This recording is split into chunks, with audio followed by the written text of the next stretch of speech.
Now, the greatest radio shows of all time. Suspense. The Shadow Node. Washington calling David Harding, counter-spy. Classic radio theater. The Great Gildersleeve. Fibber McGee and Molly. Dragnet. Gunsmoke. The Lone Ranger. Now, step back into a time machine with your host, Wyatt Cox. Good evening, friends of the Inner Sanctum. So did you ever forget a day existed and you had to go back and deal with it? That's what happened with this Saturday. Because don't ask me why. I thought today was the 1st of September. I really did. Instead of being the 31st in August. And don't ask me. I should know 30 days has September, April, June, and November. And all the rest have 31. Somehow August got into that mix that only had 30 days, so I don't know why. But I can tell you we've got some good shows today. Not what was originally thought we were going to have today. The shows we thought we were going to have today are going to be tomorrow.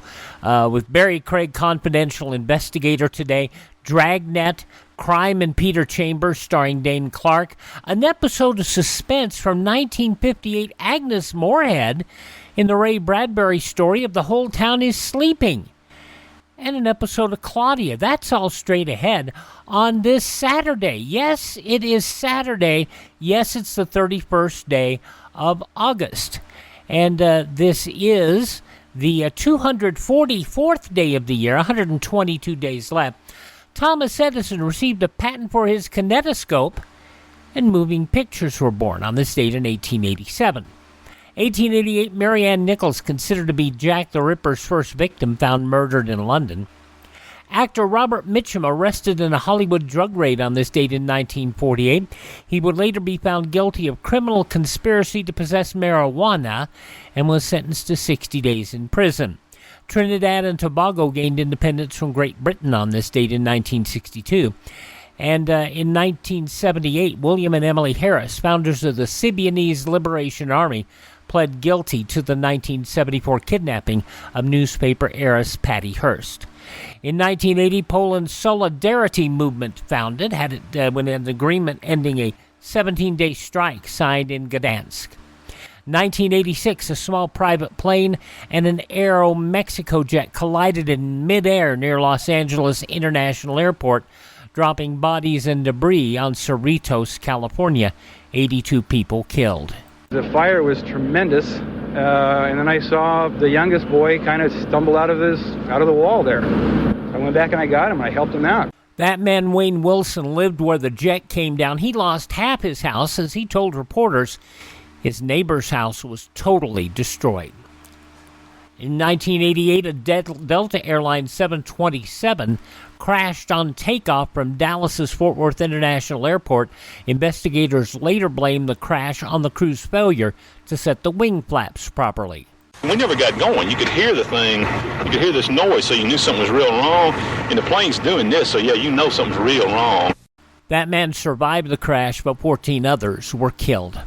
1994, Russia officially ended its military presence in the former East Germany and the Baltic states.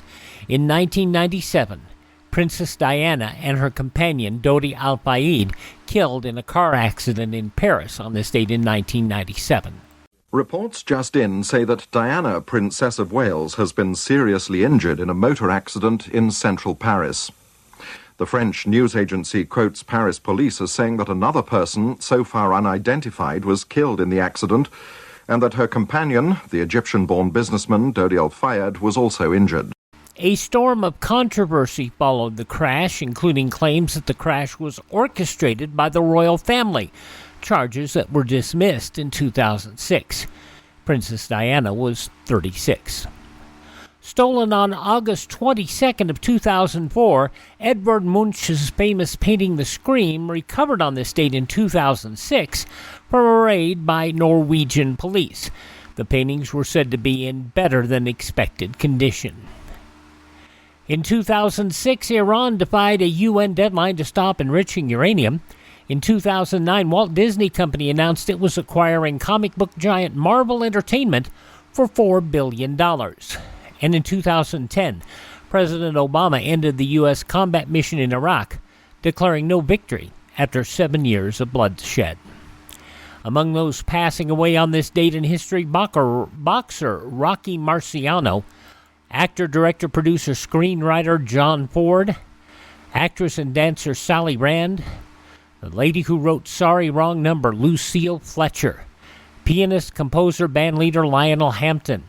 25 years he was with CBS News. Ike Pappas passing away on this date, as did journalist and talk show host David Frost.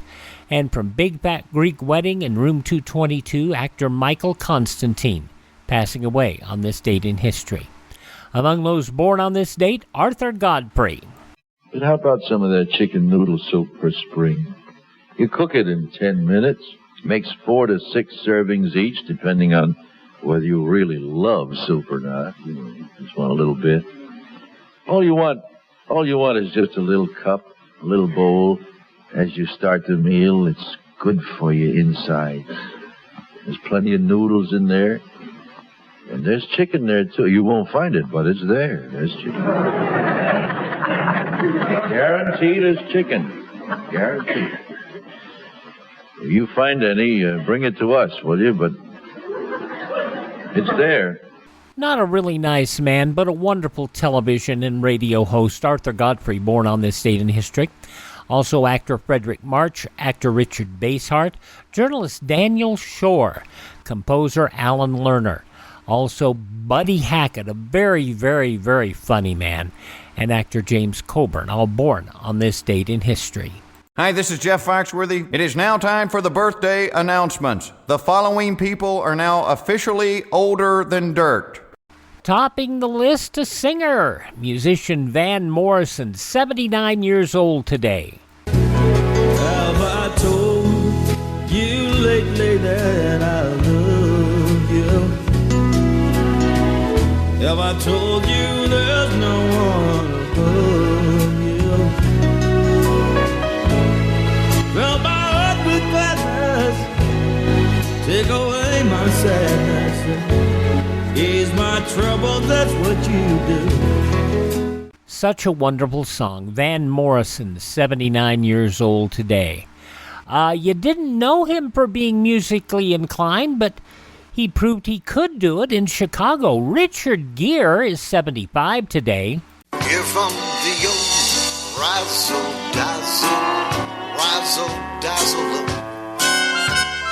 Here from an act with lots of flash in it, and the reaction will be passionate. Give 'em the old hocus pocus, bead and feather 'em. Richard Gere proves he could do it all in Chicago. Richard Gere, 75 today. She's now Deborah, though we all remember her as Little Debbie Gibson. She's 54 today. 1989, I get lost in your eyes, and I feel my spirits rise, and soar like the wind. Is it love that I am in? Her fifth and final top 10 hit, Lost in Your Eyes, Deborah Gibson, 54 today. She's done her acting on the musical stage now. From Rush Hour, Chris Tucker's 53. From Grey's Anatomy, Sarah Ramirez is 49. Couple of pro wrestlers today, Jeff Hardy, 47 years old, and Mrs. Nick Aldis, Mickey James is 45. Also, Athena, the forever ROH champion, as she likes to call herself. She was Ember Moon in WWE, and WWE just screwed the pooch on her. She could do a great act, and you see what she's doing now in Ring of Honor. It's amazing. Athena, 36 today. And from Shameless, Jalen Barron is 26. Those are just a few of the people who celebrate the real last day of August as their birthday. If this is your birthday, Happy birthday, happy birthday.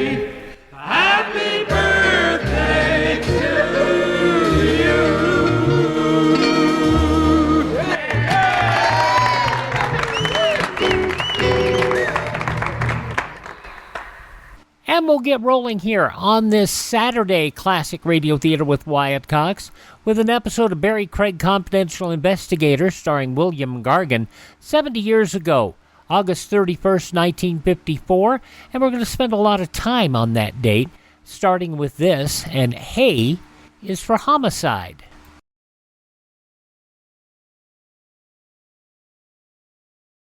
Despite overwhelming support from Democrats and Republicans, time is running out for Congress to pass the AM Radio for Every Vehicle Act, which will keep AM radio in cars. Text AM to 52886 and ask Congress to bring this bill to a vote now. AM radio is too important to let this moment pass us by. Message and data rates may apply. You may receive up to 4 messages a month, and you may text STOP to stop. This message furnished by the National Association of Broadcasters. On this Saturday, we go back to Tuesday, August 31st, 1954, for 3 programs from that date, all 3 on NBC. We're going to start off with William Gargan as Barrie Craig Confidential Investigator. This episode entitled Hay is for Homicide. William Gargan stars as Barrie Craig, Confidential Investigator.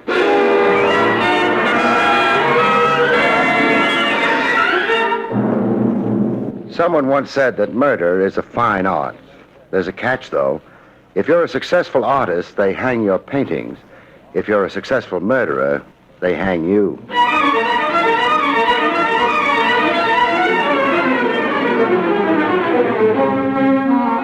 The National Broadcasting Company presents William Gargan in another transcribed drama of mystery and adventure with America's #1 detective, Barrie Craig, Confidential Investigator.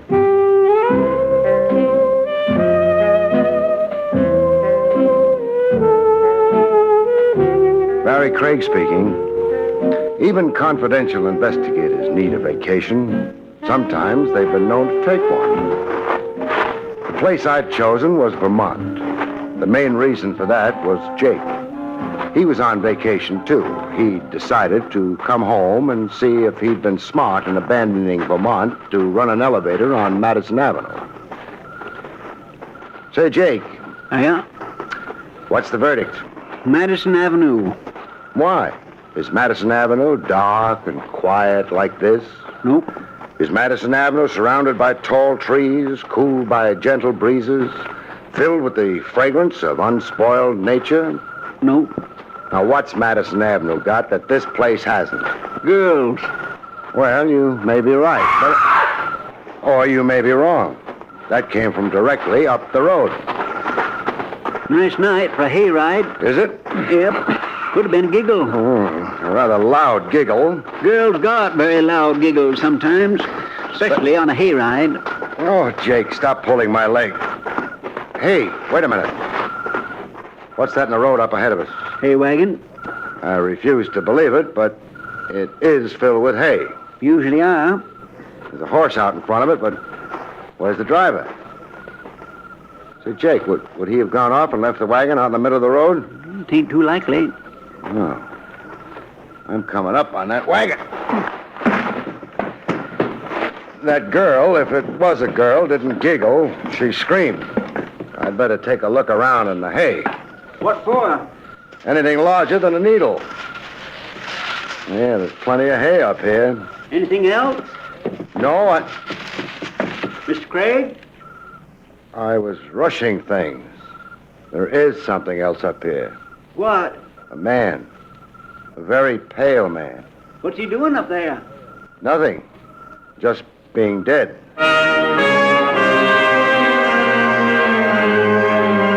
He lay very still. His eyes stared up at the summer sky overhead, but saw neither the stars nor the moon. The moon that shone on him and on the metal handle of the knife that was buried in his heart.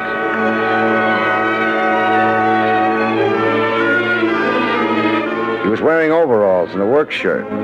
His short hair outlined clearly the skull beneath. There was nothing I nor anyone could do for him.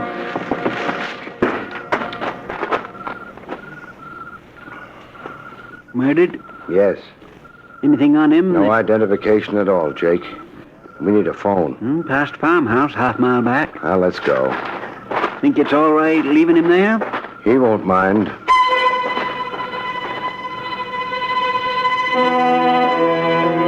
Vermont night was as quiet and peaceful as it had been before I heard the scream and a man died of a knife wound lying on a mound of hay. Nature doesn't concern herself too much about us and our doings, which is very bright of nature. Got to turn off the road to get to that farmhouse. Yeah. Well, somebody ought to oil that gate. Yeah. Whole house is pretty run down. Jake, get down. Ain't necessary. Those shots. Over our heads. Her aim might improve. Her aim? Well, you can see her. Farmhouse window. This time it's not the farmer with the shotgun, it's the farmer's daughter. Spoil a lot of stories that way. She's left the window. Yeah. She knows she didn't hit either of us. Those shots were either a warning or possibly a yell for help. How are you going to decide? Well, if it was a warning, I don't think she'd have left the window. So it must be a call for help. Come on. That was real logical, Mr. Craig. Thanks. Let's hope it turns out to be true.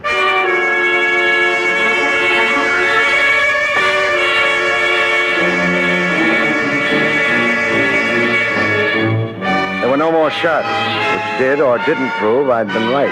Because the shooting would be better once we were inside the house.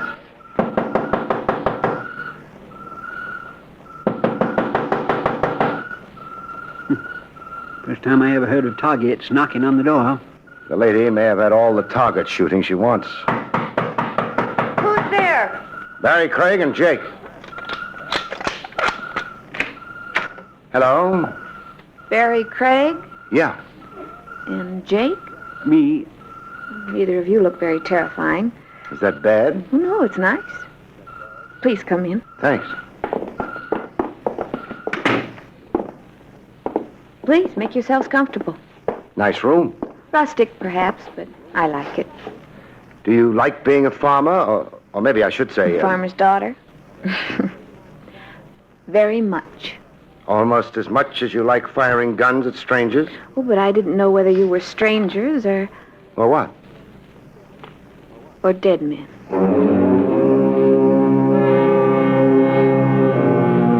Maybe she was what she claimed to be, a farmer's daughter, but if she was, somebody's been telling me lies about farms. Her hairdo was sleek, as though it had been just applied. Her fingernails had had a lot of professional attention. Her dress was so simple it practically yelled Paris at you. And she didn't need any of these beauty aids. She would have been beautiful without them, but not nearly so expensive. You did say dead men. Yes. You often run across dead men walking around? Yes. Uh-huh. You think I'm crazy, don't you? I don't think you're crazy at all. You've just got a peculiar vision. I'm not sure I ought to be grateful for that. Oh, forget I said it. My name is Millie George. How do you do? This is, or was, my father's farm. He was very happy here until the dead men started walking. And then? He became one of them himself. Your father's dead? Over a year now. You live here alone? Well, I don't really live here at all. I have an apartment and a job in town. But I come here often as I dare.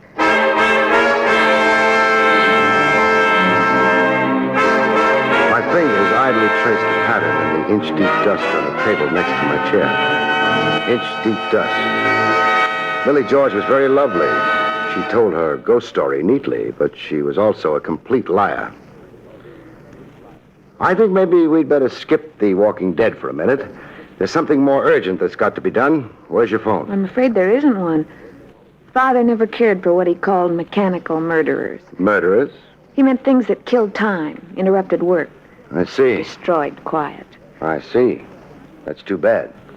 Why do you need a phone? Jake and I ran across a hay wagon some distance down the road. Oh? There was a man in it. He wasn't walking around like the people you've been telling us about. He was lying down, but he was dead anyway.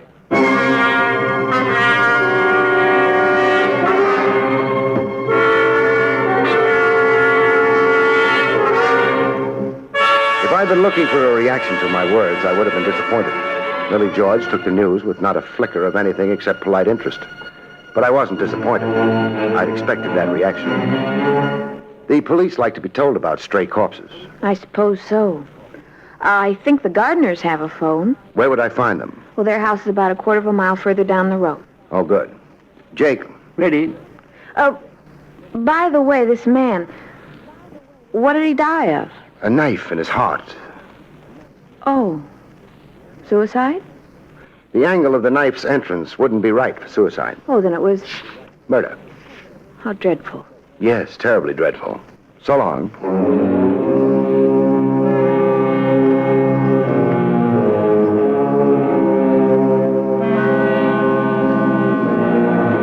So far as Millie George was concerned, murder belonged in pretty much the same category as a run in a pair of new nylons. You said how dreadful and bought another pair. You couldn't do exactly the same thing with a damaged life, though. Mr. Craig. Yeah? Millie George said the gardener's house, the one with the phone, was down the road that way. That's what she said, Jake. Then why are we going this way? I want to take another look at that hay wagon. Once wasn't enough? I think maybe there's been a change. Less hay? Less corpse.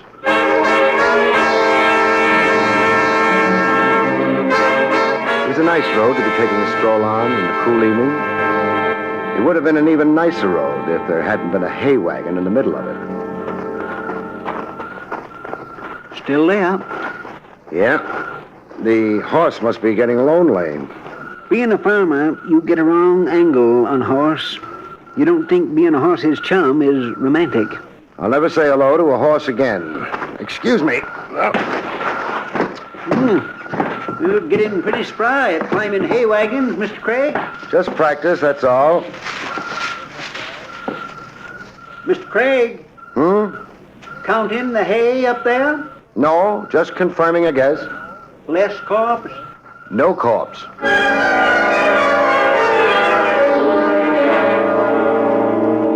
I'd thought back at Millie George's house that the shots might have been a warning or maybe a call for help. I knew now they'd been neither. What they actually had been were distractions. Mr. Craig, maybe he wasn't really dead. Jake, they don't get any deader. Ain't likely you'd be fooled. Somebody moved him out of there. Yeah. Well, what for? Can't be many folks enjoy dragging corpses around. Whoever dragged this one maybe didn't enjoy it at all. Well, what was he trying to do? Save undertaker's expenses? Maybe he was trying to save his neck. I got down under the hay wagon and said goodbye to it. We wouldn't be coming back that way. Mr. Craig. What is it, Jake? Funny thing about city people, they like to walk. Oh? They do it deliberate, even when they don't have to. Well, Country people hate to walk. But, Jake, we've got to get back to that farmhouse. With the girl in it? Yeah, Millie George. We're hoping that this time maybe she won't shoot over our heads. We're hoping that this time she won't shoot at us at all. And for this, we're wearing our feet down clear at the ankle. Oh, it's not as bad as that. It's worse. I got short ankles. Oh. Mr. Craig, I can tell you right now, she don't have a phone. I know, but by this time, she may have something else. Do I want to know what it might be? Not in your condition, you don't. Thanks.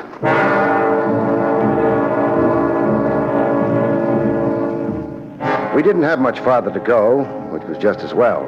Jake had started groaning at every step. Next to Jake's snores, Jake's groans are the surest recipe for punctured eardrums. Oh, you can stop groaning, Jake.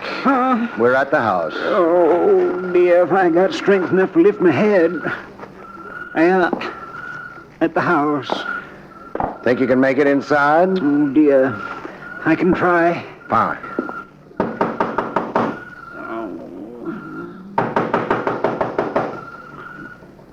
Jake. It doesn't look as if anyone's going to invite us in. This don't make me feel bad. We'll go in without an invitation. Now I don't know how I feel. Find out later. Well, somebody left the lights on. Wasn't a Vermont man. Quiet. Yeah, let's try the parlor. Oh, anything for an excuse to keep a walking. I suppose this is the parlor. Nobody in here. It's the parlor. I don't like this much. But the only thing left for us to do now is sit down. Excuse me while I cheer. Well, what are you waiting for? Go ahead, Grandpa. Cheer. Company. So I notice. Kind of thing you're liable to run into in old houses. They come out of the woodwork, I think. Don't try to insult me, mister. Why not?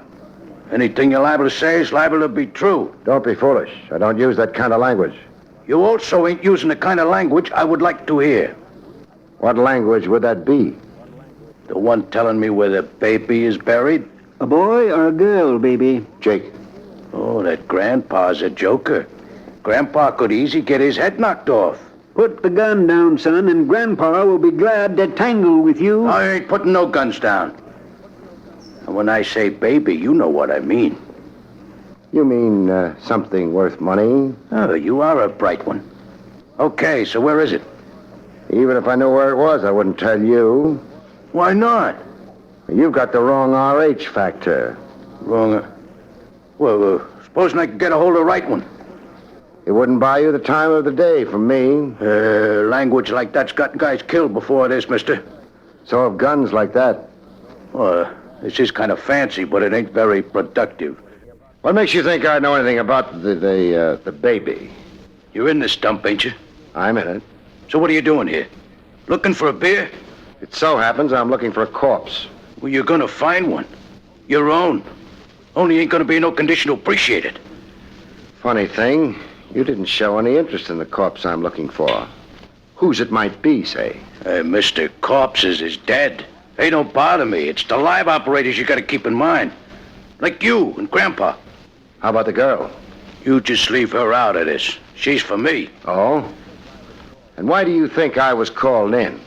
Hey, wait, mister. You trying to tell me you was called in by... By the girl, yes. That don't smell so good. Neither do you. Let's call it a draw and go home. You were saying the girl brought you in, huh? Okay. We find out fast. Hey, Sugar! Come here, Sugar. This joker informs me you brought him in on the deal. That so? No.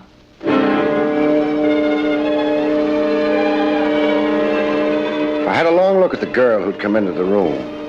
It was fun while it lasted. She was worth looking at. She was beautiful, non-rural, undoubtedly expensive, and she was not Millie George. Well? Call it mistaken identity. Oh, cut it out, Dina. I don't know what you think he said, but it wasn't very funny. It wasn't? It wasn't. Oh. This girl probably is on your side. She's not the one I was talking about. You mean there's been another babe around? Oh, honey, he must mean Joey's wife. Why don't you forget you ever learned to talk, Dina? That ain't a friendly attitude. I ain't feeling friendly. Joey makes it out of the pen, ducks for cover here, on account of here is where he buried the baby. Banks wouldn't like you calling their money baby. Well, I don't like banks. So it was bank money. Thanks for telling me. Who told you? Never mind. To resume. Joey gets here, and the first thing anybody knows, he winds up with a knife and a ticker. This is bad. Tain't good. Shut up. You can't say that to a Vermont man. Why not? I don't rightly remember. Well, get in touch with me when you do. What cell? Now, will you lay off? You guys trying to confuse me or something? Joey winds up with a knife and a ticker and no dough. Look, ain't you forgetting Joey's wife? Hey, yeah. If she was around here, maybe she met him even before we got here, grabbed the dough off of him, and then handed him a knife, huh? Fine wife. Nah, she never liked him so much. After she found out he was a bank operator. She was prejudiced against banks? She was prejudiced in favor of banks. A narrow-minded woman. So, I'm thinking maybe she's the one we got to get our hands on. And when did you see her? A little while ago. Where? Here. Well, she ain't in the house. We went all through it. If she knifed Joey and scrambled the dough, we better get after her. Brady's a scream, ain't he? Don't disturb my mental processes, huh? There wasn't no car around before, which means she must have headed for the village and railroad station. Okay, now we know where we're going. Oh, I think we do. That reminds me. What about you guys? Well, we'll hang around and play some pinochle. I've been wanting a good pinochle game. Dina, what do you think? I think you're a big dope. Oh, what kind of remark is that? Oh, you believe too easy. Joey's wife would maybe stick up Joey, but she wouldn't take the bank's money. Yeah, that could be right.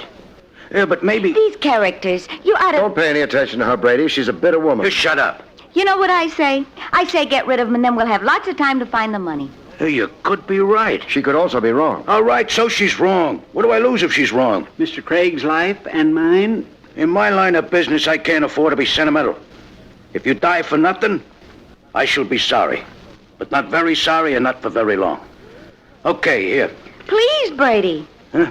Not while a lady's in the room. Oh, excuse me, Dina. Sometimes I think you ain't got no manners. I said excuse me. There's a nice, refined girl. Yeah, never even packs a rod. Well... Brady. Yeah? You're an idiot.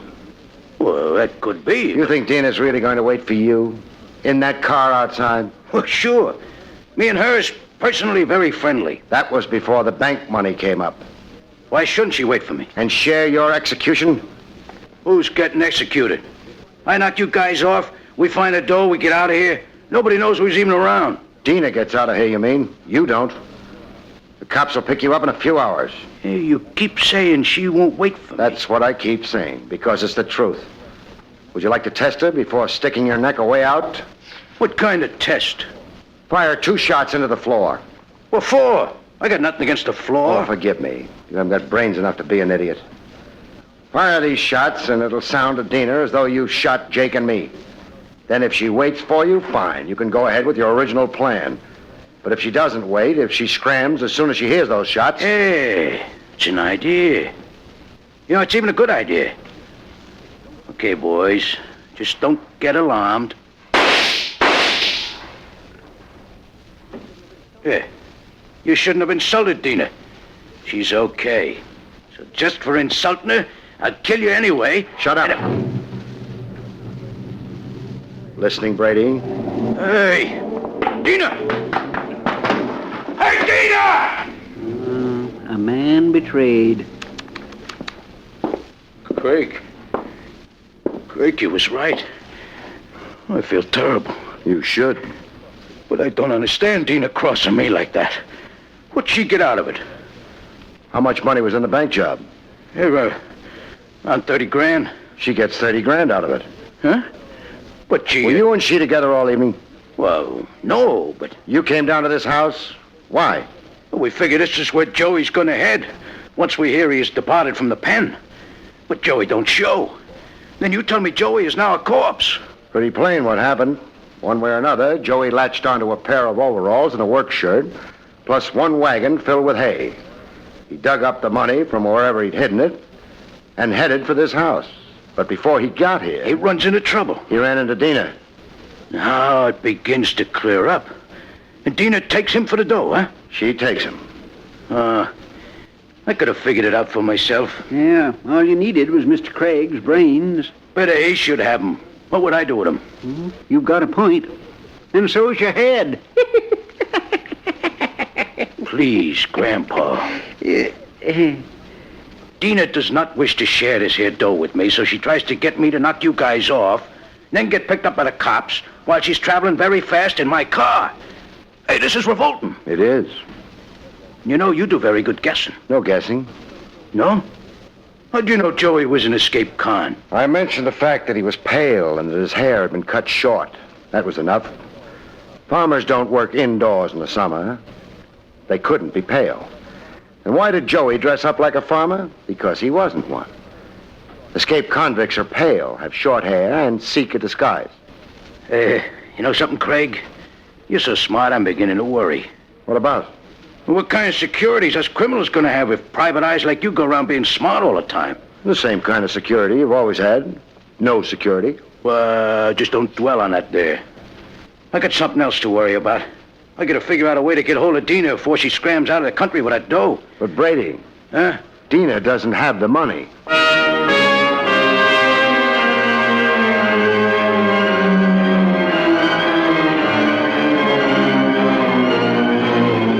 afraid he had a little trouble with this. Even Jake began to look worried. As far as I was concerned, I hoped. Because I could turn out to be wrong, and being wrong in a case of this kind was only one short step before being dead. But you figured it all out yourself. Logically. That Dina was the one who knocked off Joey and took the dough. What you're forgetting, Brady, is that there can be more than one logical explanation for anything. Huh? He means just because something's logical don't prove it's true. Oh. And then, of course, logic can be twisted. As twisted as your mind, Brady. You leave my mind out of this. It's got its own troubles. Please explain. Well, Joey was a desperate man running from the police. He was also a man owning $30,000. He was finally a man in a hurry. So? How would Dina have persuaded a man in those circumstances to let her get close enough to him to stab him? Well, maybe... There's no way. Well, somebody got close enough to him. Of course. Somebody who was armed, with a weapon that was dangerous at a distance. A gun, say. Oh, so Dina... No. You yourself told us Dina never carried a gun. Joey's wife. Wouldn't have needed to take the chance of killing him on the road. She could have waited till she had him here. You know something? I said you were so bright I was beginning to get worried. I ain't beginning no more. I'm worried. So you admit you were the one who stabbed Joey and took the money? Yeah, sure. Dina scrammed just now because she was afraid you didn't intend to share the money with her, but instead would kill her the same way you'd killed Joey. Could be. She realized you'd hidden Joey's body to gain time for doing just that. Won't do her much good. I know where she goes when she's scared. But before that... You can't shoot us. Why? Well, I don't know, frankly, but give me a little time and I'll think of something. Too bad, Grandpa. I ain't giving you no time at all. Oh, for a fellow who's just been shot, I feel fine. You weren't shot, Jake. Come on in, Miss Millie. I spotted her behind those drapes a long time ago. I was looking for her. The trouble with you, Jake, is that you spent so much time thinking about the farmer, you forgot about the farmer's daughter. It didn't quite end there, though. The police removed the debris, put out a pickup for Dina, and then... Barrie, Yeah? I really am a farmer's daughter. I know. So, Yeah? how about some country cooked ham?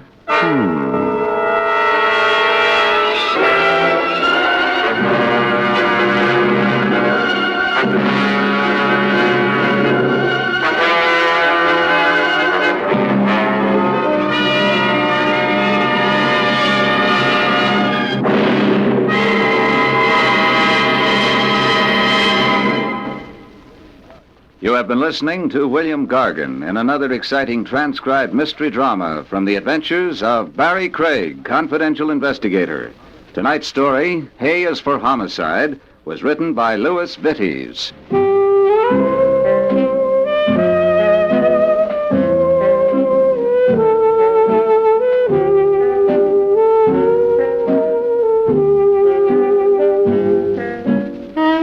Next week, it's the strange story of Ghosts Don't Die in Bed, about which Barrie Craig has this to say. We call next week's story, Ghosts Don't Die in Bed, which is a true saying. It's also true, of course, that they don't die anywhere else, because they're already dead. All except for one I run into when... Good night, folks. See you next week. The National Broadcasting Company has just brought you transcribed an NBC Radio Network production with William Gargan starring as Barrie Craig, confidential investigator. Directed by Arthur Jacobson. Also heard Parley Bear, Joyce McCluskey, Jack Moyles, and Bibi Janis. John Lang speaking.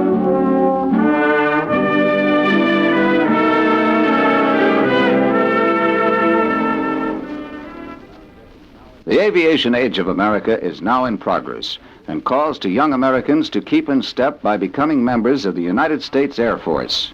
If you are a high school or college graduate between the ages of 19 and 26 and a half, single and in good physical condition, then you may be eligible to win your wings as an Air Force lieutenant. While in training, you'll learn to fly as pilots with the latest equipment and the best instructors. Investigate now. Visit your Air Force recruiting station for additional information.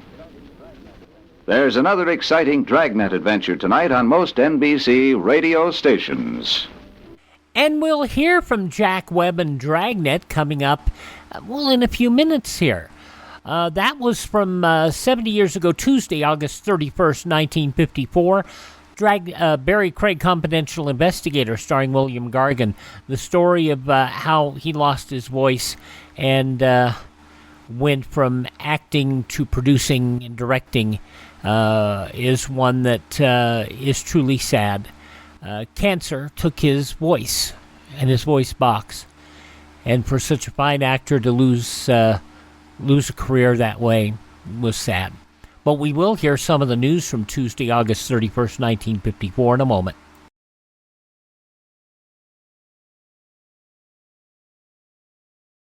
Millions in Europe and Asia are going hungry and facing actual starvation. Therefore, it's up to us, the best-fed nation in the world, to tighten our belts. We can share a meal and save a life. And here's how. Buy only as much bread and other wheat products as you really need. Use rice, fats, and oils sparingly. Don't waste any food. Turn in your used fats and oils at the food store promptly. Plant a garden and raise as much of your family's food as you can. You are saving food for those who desperately need it when you buy less, especially when you use up those leftovers. Classic Radio Theater with Wyatt Cox. We've always told you this show is more about history than about the old radio shows, but I do find it very important that we put all of this into some context. And so let's go back to Tuesday, August 31st, 1954, and look at some of the news headlines of the day. France last night scuttled the European Army plan, refusing to allow Germany to rearm within the program backed by the Eisenhower administration and Germany herself. The action, lowering the guillotine on the European defense community, launched 3 years ago at France's own suggestion, came on a procedural vote in Parliament. After bitter debate, the National Assembly voted 319 to 284 to postpone the debate indefinitely. The action was as clear-cut as if the EDC itself had been up for the decision. Killing of the European defense community by the French Parliament is a setback to the free world, President Eisenhower said last night, but he added, "We must not be discouraged, we need not despair." The EDC, he said, was a device by the French to bring about security in Western Europe. Its rejection came on that procedural vote we told you about. State Department said yesterday Secretary John Foster Dulles may have something to say about the French Assembly vote which served to kill the European Defense Community Plan, a cornerstone of American policy in Europe. A 125-mile-an-hour hurricane blew over the battened down Outer Banks of North Carolina last night, plunging the lonely sandy strips under mountainous waves and cutting off almost all communication with the mainland. President Eisenhower told a cheering American Legion yesterday this country must start building a big, ready-for-action military reserve within a year to meet the threat of a communist dictatorship determined to establish its way over all the world. Pledging this will be a number one item in his recommendations to the next Congress, the president declared wishful thinking and political timidity must no longer bar a program so absolutely essential to our defense. An avenging grand jury shocked by appalling conditions of lawlessness in vice-ridden Phoenix City, Alabama, returned 545 indictments yesterday in a savage knockout blow aimed at wholesale racketeering. 59 defendants, sources of the indictments, although they were kept secret until they were in jail or under bond, they reportedly included some of the masterminds of Phoenix City's notorious gambling ring. 5 U.S. Air Force men who were captured by the Reds while AWOL on a beach outing near the Tehran Air Base last June 14th will be freed within 36 hours, according to French officials. The Reds notified the French they would hand over the Americans at Quy Nham, South Vietnam port, south of Tehran and 260 miles northeast of Saigon. The move stemmed from the Indochina armistice and its exchange of war prisoners, although it was outside the framework of the Red River Delta setup for the Maine exchange. A New York Combine said yesterday the Budget Bureau used deliberately inaccurate and misleading figures to cause a Tennessee Valley Authority water power contract to be given to the Dixon Yates Group. Walter von Tresckow, head of the New York Combine, made the charge in a letter to Congressman W. Sterling Cole, the Republican of New York, head of the Joint Congressional Atomic Energy Company. George Pick, who started out with $6,000 and a handbook on uranium yesterday, sold some of his uranium mines to the Atlas Corporation for more than $9 million. The Grand Junction mining magnate, who came from Minneapolis less than 3 years ago, returned to Grand Junction from New York after completing the sale of his part of the property in southeastern Utah Sunday night. Those some of the day's news stories, as reported in the newspapers of Tuesday, August 31st, 1954. On your radio, up next, Dragnet. That's here on Classic Radio Theater with Wyatt Cox.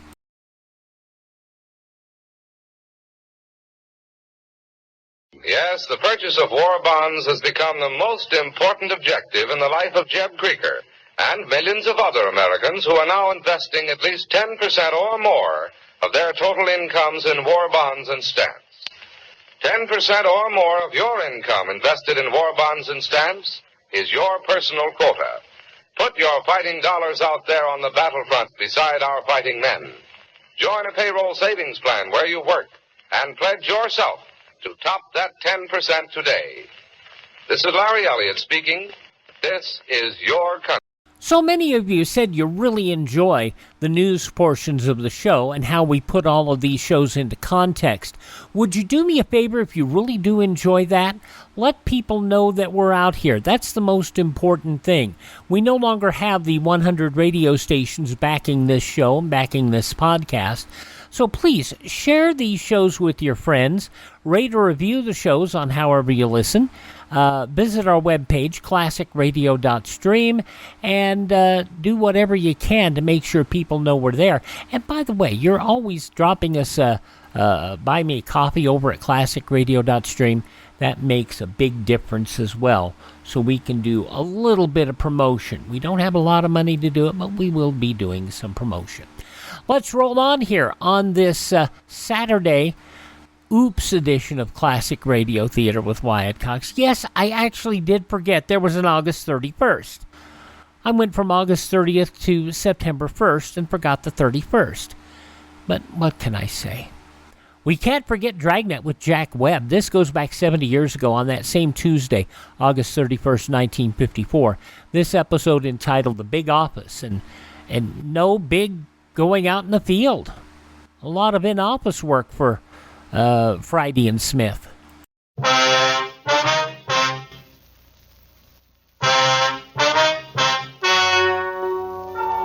Ladies and gentlemen, the story you are about to hear is true. The names have been changed to protect the innocent. Dragnet.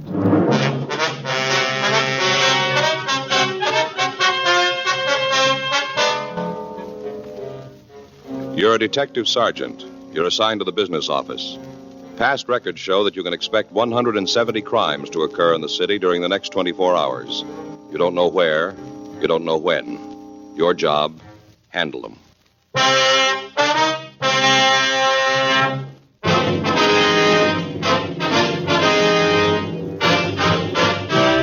Dragnet, the documented drama of an actual crime. For the next 30 minutes, in cooperation with the Los Angeles Police Department, you will travel step by step on the side of the law through an actual case transcribed from official police files.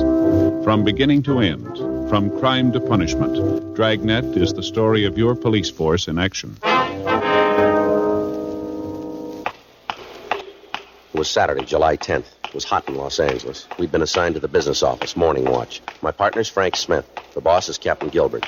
My name's Friday. I was on my way back from the coffee room, and it was 12:10 a.m. when I got back to room 21, the business office.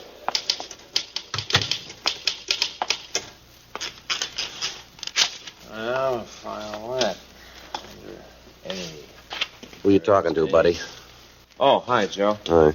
Hey, try to stay around, will you? Huh? I've been here 20 minutes. I've had 29 phone calls and written 3 reports. Okay, I brought you some coffee back. Oh, thanks. Hey, how you feel? Any better? Oh, a little bit. I don't know what it is. I ache all over. I think I'm coming down with a cold.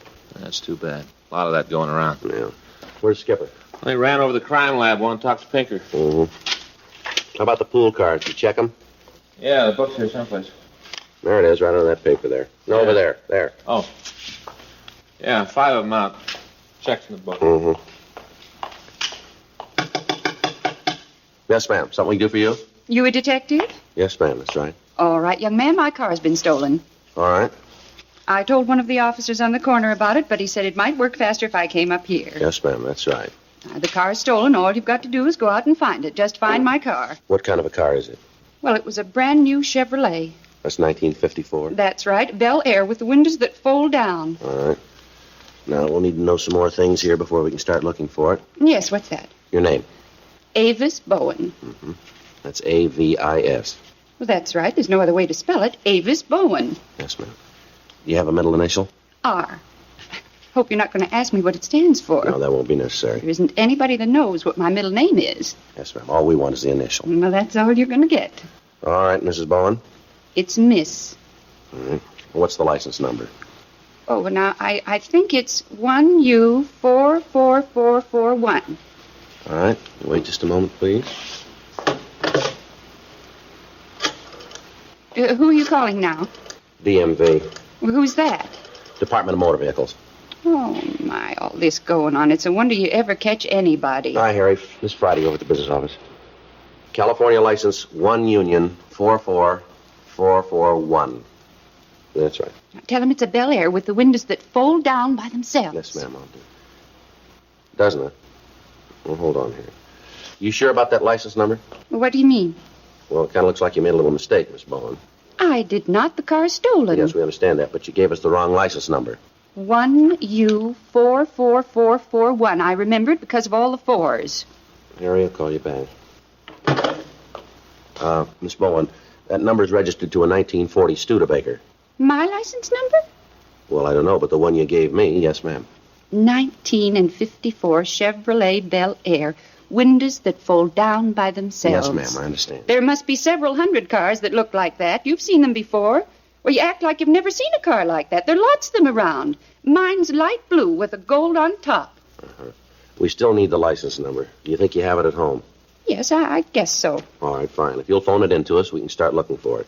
Well, how do you expect me to get there? Ma'am? Home. How do you expect me to get there? We'll have a car drop you off. Well, it's about time I was getting some kind of service around here. Yes, ma'am. I think I'll write a letter to the papers about this. All right, ma'am. The whole thing, right down to that TMV or whatever it is. Expose the whole mess. Oh, you're going to be mighty sorry you ever opened this can of beans. We're doing the best we can, ma'am. Well, that's not very much. Standing around here making phone calls isn't finding my car. Well, you said it yourself, didn't you? What's that? There must be several hundred cars like yours here in the city. Yes. Well, without the right license number, how are we going to find it? You ought to be ashamed of yourself. Ma'am? You're nothing but a fake. I beg your pardon? You ain't no detective. The business office, room 21. It's open 24 hours a day, but it's after the detective division closes that it begins to work. While patrol units in the city function normally, the men in the business office give advice on booking procedure, policy matters, and other police business. They issue pool cars and riot guns, and in the event of an emergency, they act as advisors in an overall plan for the dispersal of policemen. The captain on duty is, in effect, the acting chief of police. On the average weeknight, the activities are slow and routine. But over the weekend, the men involved can expect to handle several hundred phone calls from the thousands put through the complaint board. These calls deal with every crime in the municipal and penal code. In addition to this, they handle the citizen traffic through the city hall. Next door is a report room where statements are taken and forwarded to the captains of the detective divisions for appropriate action.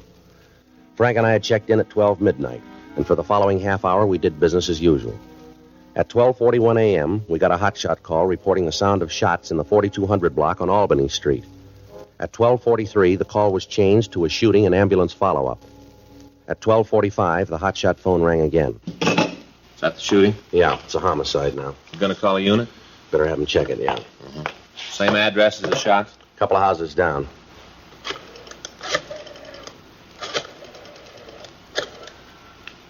This Friday, business office. Will you put out a call to 1K5? Have them cover the shooting and ambulance follow-up at 4289. That's 4289 Albany. You got it. Right. Thank you. Looks like a good one, huh? Yeah. Turns out we'll get Geezy out of bed. Well, that'll make him happy. He'll end up in their laps. Mm. All right, Joe. Bob, what do you got? You want to sit down there, Pop? Who's he? I don't know. We found in front of one of the burlesque houses on Maine. Mm-hmm. Place was closed. He was just standing out there looking at the pictures. You got a name on him? Mm-mm. Haven't been able to get him to say anything. You want to give it a try? All right. You want to tell us who you are, old fella? Come on, we want to help you, but there's not much we can do if you won't tell us your name. Doing about as good as we did. Old guy looked pretty wobbly when we stopped. Yeah. What do you want to do? Well, we'll take him over to Georgia Street.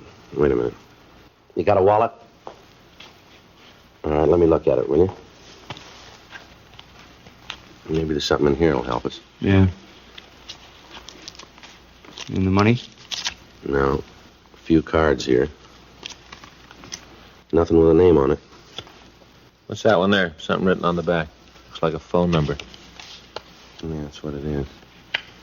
You want to call and see if they know who he is? Yeah, give it a try. Yeah.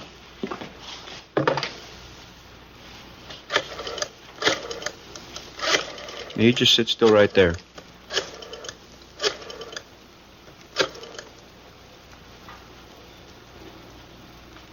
Hello, this is Officer Frank Smith, Los Angeles Police Department. No, there's nothing wrong. We have a man here in the office.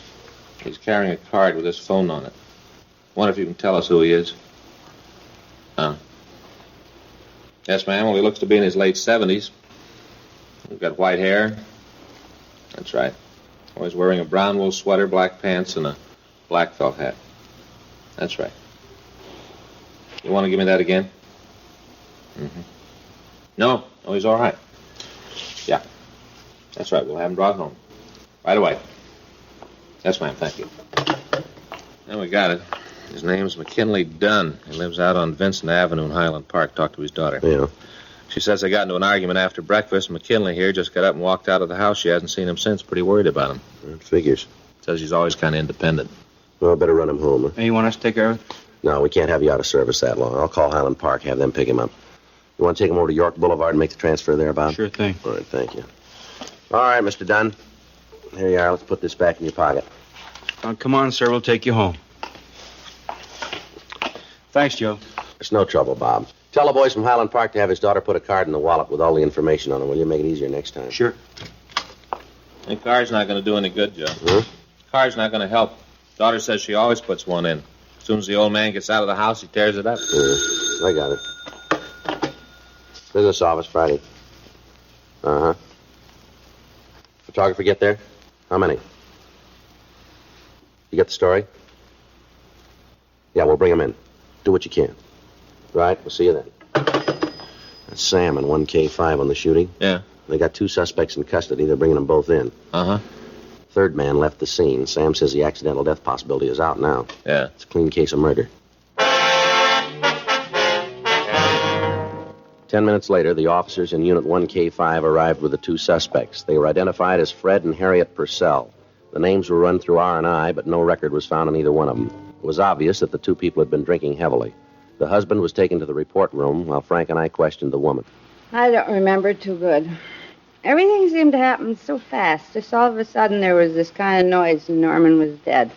Norman, is that the victim? Yeah. Norman Moncrief. You must know who had the gun. I've been saying that to myself, but it doesn't do anything. I guess I had too much to drink. Who else was in the apartment with you? Now, you mean besides Fred and me? That's right. It's just the 3 of us, that's all. We got a report there was another man present. Well, then you know more than me. All right, you want to give us the whole story? The beginning when? From the start. Okay. I had a tooth pull this morning. I guess that's what caused all the trouble. How's that? My tooth was impacted and I had it pulled, and the dentist gave me a shot of Novocaine and he pulled it to a can. Right here. Mm-hmm. Well, I got home and the Novocaine started to wear off. The whole side of my face started to hurt terrible. Yeah. Well, I told Fred about it. How there was terrible pain. I tried to tell him how much it hurt. Mm-hmm. He's a clod. Told me to have a drink and forget it. And it wasn't long before we were having a beef. Old Fred, he wasn't very bright at times, you know. Mm-hmm. think a fella'd have a little sympathy for his wife at a time like that. That's right. Not old Fred. He's a clod. Told me to pour myself a little drinky and shut up. Was Moncrief there at the time? Yeah. Him and Fred had been playing pinochle when I came home. I guess they'd been at it all afternoon. Mm-hmm. Norman was on my side. He made Fred mad. Time we got to fighting pretty good, Norman was right with me. Yeah. Telling Fred he ought to be quiet. I think Fred was sore about being beat at pinochle. He thinks he's a pretty good player. Wasn't long after that, there was this shot, and Norman was dead. Were you in the room at the time? No. Where were you? Out in the kitchen. I went out to get some more ice. Who was in the room when you left? Just Fred and Norman. No one else. If there was, I'd have told you. Just a minute. I'll get him. This is office Friday. No, ma'am. No, ma'am. You'll have to call in tomorrow. Yes, ma'am. That's right. Let's go on here. You know Mrs. Regman? No? Mrs. Leo Regman? Yeah, what about her? She told the investigating officers there was another man in the apartment. Said that he left right after she heard the shots. She would. Always got her nose where it doesn't belong. Well, she was pretty certain about what she saw. Then ask her. She saw the man. Let her tell you who he was. You don't think it'd be better if you did? Then it ain't gonna be good, because I don't know. Did you hear anybody come into the place when you were in the kitchen? Nope. You pretty sure of that, huh? Now look, I got enough troubles. Me and my old man's in jail. My face feels like it's coming off. I want to get home and get some sleep. If I knew anything, I'd have told you a long time ago. Now leave me alone. What did you do after you heard the shot? Went in to see what it was. Mm-hmm. That's all. Just opened the door and looked. Norman was lying there on the floor. Where's your husband? Just standing there looking at Norman. Where was the gun? Fred had it. Whose gun is it? I don't know. You never saw it before? I don't like guns. I don't like to have them around. I don't look at them when they are. I never saw it before. You talked to Fred yet? No, not yet. No. Well, he'll tell you the same story, same way I told it. You'll see. There's no need to even talk to him. Is that right? Sure. You already got it the way I told you. What more you want? Just one thing I can think of. Yeah? The truth.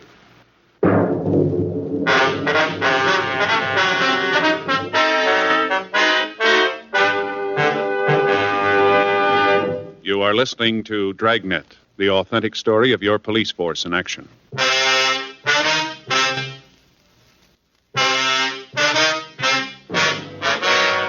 Frank and I attempted to talk to the husband, Fred Purcell. He was too drunk to be coherent. We made arrangements for some hot coffee to be brought in. His wife was taken to the interrogation room to wait until we could fill out the reports. At 4:20 a.m., we got another hotshot call regarding a cutting on South 5th Street. The investigating officers found the knifing had resulted from a quarrel between a man and his common-law wife. The woman was in critical condition. She was removed to Georgia Street Receiving Hospital, and the husband was booked in at the Maine jail on charges of assault with a deadly weapon. We notified Chief of Detectives Thad Brown and Captain Lorman of the shooting and the cutting. During the next hour, there were 2 armed robbery reports, several burglaries, and numerous fights. 5:31 a.m., Frank went down the hall and brought back 2 beef and cheese sandwiches and some coffee. At 5:46, we got a call from the men in Unit 1K5 telling us that they were on the way into the office with the gun that had been used in the killing of Norman Moncrief. 10 minutes later, 2 uniformed officers brought in a pair of possible car thieves. One of them was held in the hall while Frank and I talked to the driver of the car, a Melville Hulbert, age 19. Where'd you get the car? I bought it. Where? Well, from a lady. She put an ad in the paper, said she had this here Sharp 52 Ford for sale. You remember what paper? Well, no, sir. I think it was one of them morning ones. When'd you buy the car? I don't know. Well, you must have some idea. I reckon maybe it was in January. Yeah, around there in January. Let me take a look at your driver's license, will you? Yes, sir. Here you are. Take it out of the wallet, will you? Oh, yes, sir. Here it is. This your present address? Sir? You still live here on Echo Park Boulevard? Oh, no, sir, I moved. I got me place over on Olympic. How long you lived there? You mean on Olympic, sir? That's right. I don't know. Reckon maybe a couple months. Don't you know for sure? Well, see, I got this here bad memory. I think it's been a couple months. You live with your family? No, sir. They down south. Where's that? New Orleans. Do they know you're out here? Yes, sir. When'd you come to California? August. Last year? Yeah, last year. You got a job? Aircraft factory out in the valley. It's kind of a long drive to work for you, isn't it? Yes, sir. But I got a good deal on the place I live at, see? How come you haven't reported the change of address to the Department of Motor Vehicles? Reckon I just forgot. I got this here bad memory, you know. When you bought the car, did you finance it? Sir? You buy it on time, you pay cash for it. Cash. You got the pink slip then, haven't you? Lady sold it to me, signed it. Where is it? I don't know, sir. Didn't she give it to you? No, sir, she just told me she was going to send it to Sacramento someplace. Did you get any kind of a receipt for your money? Yes, sir. Well, where's it? In my wallet? Let's see it.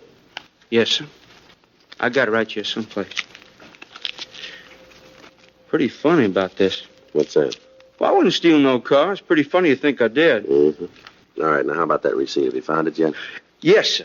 Now, here it is. Who wrote this? The lady sold me the car. Is her name here? Oh, yeah, I guess so. She wrote it. When'd you say you bought the car? Well, January, I guess. This year, huh? Yes, sir. You sure you couldn't be wrong about the date? Well, now I don't know. Maybe. Where'd you meet the woman who wrote this receipt?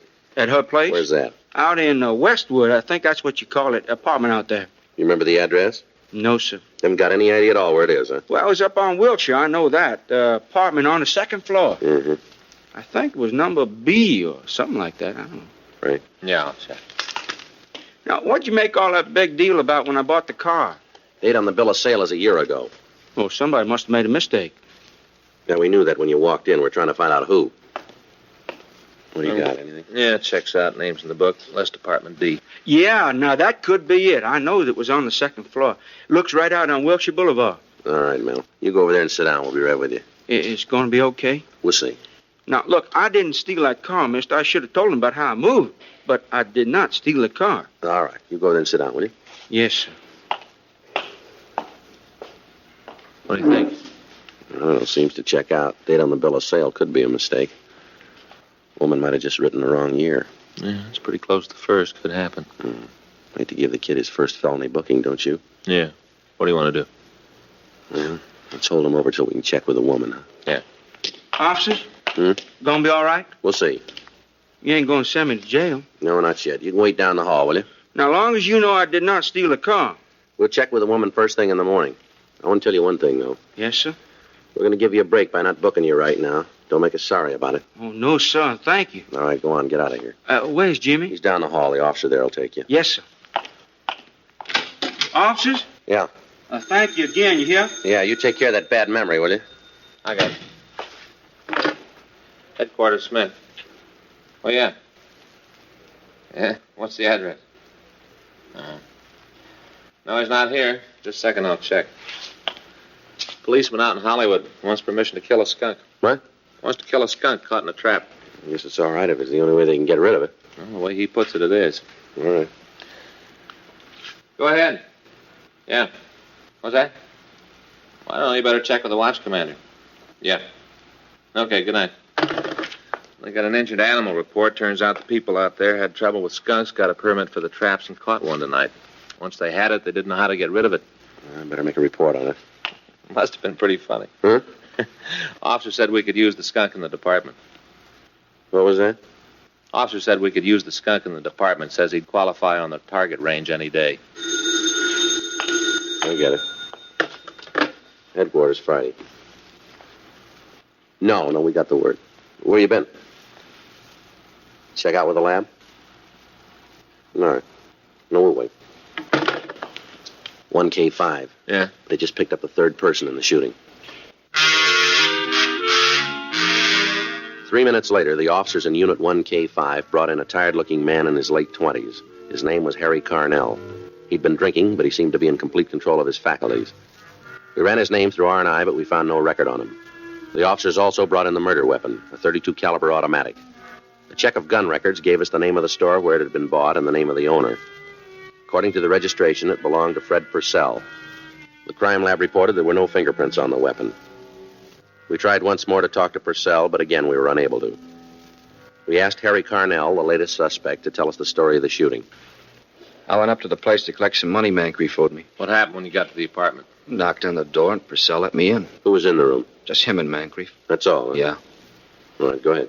Well, I came in and said I had to have the loot, and Mancreef told me he was stony. Yeah. He said to check him tomorrow. Mm-hmm. Well, Purcell got on his back, said he was always welching, and the beef started. You mean between them, huh? Yeah, they were both pretty gassed when I got there. You have anything to drink with them? No, I had a date, sir. That's what I needed the money for. I got a girl with a pretty big appetite. I was broke, and I figured I'd tap Mancreef for what he owed me. All right. Anyway, these two got in a big beef. Purcell told Moncrief to get out. He wouldn't go, so Purcell ran over to a desk there in the room and hauled out this big gun, started to blaze away. How many shots did he fire? Well, one's all I remember. Might have been more, but I didn't spend a lot of time counting. Just one, huh? Yeah. You know, a guy sets a clay pigeon on your head, you ain't gonna stand there. What happened then? Well, Purcell pointed the gun at me. He said I should get out, too. I didn't feel like telling him he was wrong. During the time you were there, did you see anybody else at all? No. Fred's wife was around someplace, I guess. Why do you say that? Well, they started yelling at each other. I heard Moncrief say they'd bother Harriet. That's Fred's wife, Harriet. Uh-huh. I took off like a big bird. Where'd you go? My place. Had a couple of belts and then walked by the apartment to see what was going on. An old broad there started yelling about how I was the guy who ran out of the place after the shooting. Next thing I know, I got the collar on, and here I am. Uh-huh. What was Purcell doing when you last saw him? I was standing over Moncrief, holding the gun, looking like a cover on a pulp magazine. You willing to sign a statement on what you just told us? Well, sure. I got no part in this action. Just went to collect a bet at the wrong time, that's all. Mm-hmm. Pretty lousy night. Missed my date, didn't collect the money, end up in the can. It's pretty lousy. Mm-hmm. But I'm not the only one, though. Old Purcell always thought he was such a great card player. He's a real fish. He lost $6 tonight. Well, your part right. Huh? He lost more than that, didn't he? Harry Carnell was taken to the report room where he made a full statement. At 7:03 a.m., Lieutenant Ray Giese from Homicide Division came in and took over the investigation. Fred Purcell was questioned, and he made a voluntary statement that he'd shot and killed Norman Moncrief. He couldn't remember why he'd done it. He was removed to the Maine jail and booked in on a charge of violation of Section 192 PC, manslaughter. His wife and Carnell were released from custody. They made out reports to all divisions for the follow-ups on crimes committed during the night. At 8:02 a.m., the men on the day watch came in and relieved us. It's going to be a nice day. Yeah. A few clouds up there. Might keep the heat down. Yeah, let's go. You want to stop for breakfast? Well, I guess we might as well, yeah. What do you think, Joe? You like to draw the business office for permanent duty? No, sir, not me. I guess okay once in a while.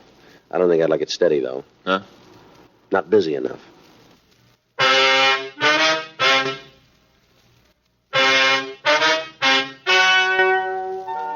The story you have just heard is true. The names were changed to protect the innocent.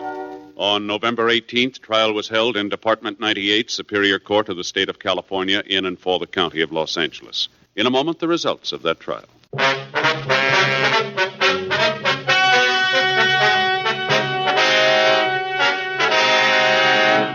Further investigation proved that the purchase of the automobile by Melville Hulbert was legal, and no further charges were made.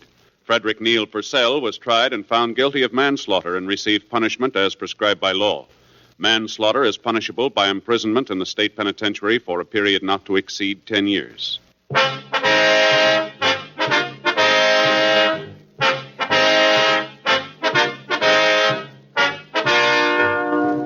You have just heard Dragnet, a series of authentic cases from official files. Technical advice comes from the Office of Chief of Police W.H. Parker, Los Angeles Police Department.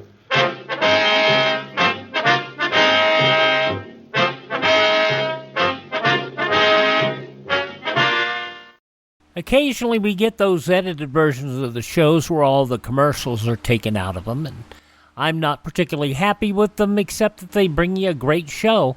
Dragnet, as it was originally broadcast on Tuesday, August 31st, 1954, here on Classic Radio Theater with Wyatt Cox. Now on Sunday, and I can promise you that there is no August 32nd, so this is what will happen, the shows for September 1st, with Stan Freeberg, Jack Kirkwood, Bob and Ray, the Magnificent Montague, and Superman.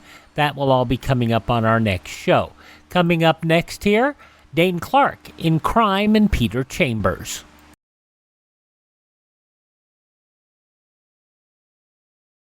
If you're a young woman looking for an interesting, profitable, and worthwhile career, you can't do better than to investigate the opportunities that are waiting for you if you sign up as a student nurse. Interesting because your nurse's training will equip you to fill any job you choose from among the many varied positions offered by the field of nursing. Profitable because more nurses are needed now than ever before, and you know that your future will always be secure. Worthwhile because the subject you study will give you the best possible background for homemaking and leadership in community life. And the work that you'll do is in the service of humanity. For all these reasons, don't delay. Check with your local hospital immediately and enroll for training as a student nurse. We wrap up our look at Tuesday, August 31st, 1954, with Dane Clark in Crime and Peter Chambers. This episode is entitled Johnny Silver.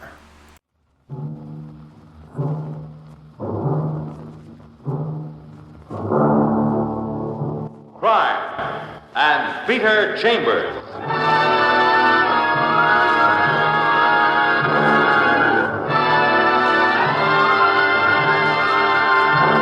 Created by Henry Kane, transcribed and starring as Peter Chambers, Dane Clark. You're a private eye. That's your business. Anything else? That's for laughs.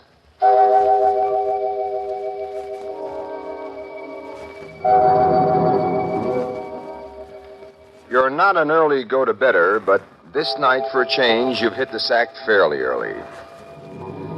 You've turned, you've twisted, you've beaten at the pillow, and finally you're firmly entwined with the first of your usual tortured nightmares when...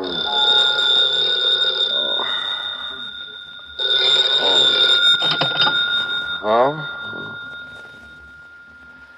Yeah, this is Peter Chambers. Oh, yeah. Oh, yeah. Well, all right already. What is it? A Mustang? Oh. Okay, I'll be there. Yeah. I'll get dressed and I'll be there as quickly as possible. Goodbye.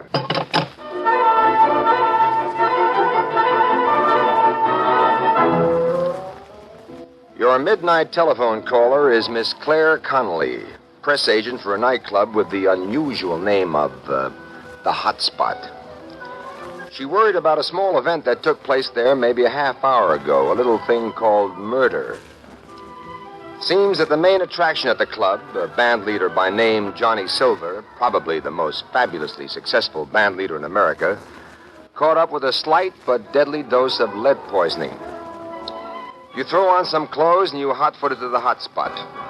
Claire Connolly is waiting for you outside.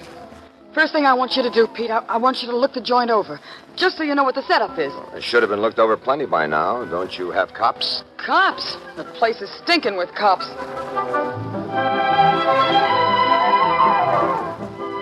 She leads you in, and you do what she asks you to do. You look. The Hot Spot on 54th and 5th, the joint that's really jumping, owned by an ex-gangster named George Black, who doesn't have to gangster anymore for a living. This Hot Spot is doing better legitimately than he can ever do illegitimately. Seems the excitement is over and the suckers are back eating and drinking and having a good time. Claire takes you up to the office and there's nobody there except you and Claire. Now you've seen the joint. I've seen it before, honey. I wanted you to get a good look at the layout. Like I said, I've seen it before. Dim lighting, a lot of atmosphere, bandstand for Johnny Silver's orchestra, and then the stage for Rita Dupre's dancing group, and then the customers seated around little tables, and upstairs a balcony running all around the joint. That's where he got it from, the balcony. Oh? How, what, and when? Maybe a half, three-quarters of an hour ago. Johnny Silver's on stage with his band, doing his latest composition, talking back to the blues. Suddenly there's a shot from the balcony, and Johnny keels over, dead. And the gun? It was flung down from the balcony. Nobody touched it. Where is it now? The cops have it. And who, perchance, was on the balcony? No customers, if that's what you mean. This has been a comparatively quiet night. George Black seats nobody up here, not unless the downstairs is overcrowded. Now, let me see. He gets it from upstairs here, from the balcony. No customers. So it figures for an inside job. Yeah, it's pretty good for this hour of the night, huh? Good enough, since it's exactly what the police say. Who's in charge of the shindig? An old friend of yours, and a good friend of yours, Detective Lieutenant Louis Parker. Oh, the best, honey. Absolutely the best. And, now, my sweet, why me?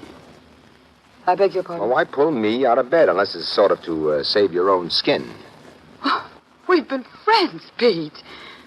We were very good friends a long time ago. Yeah. That was a long time ago.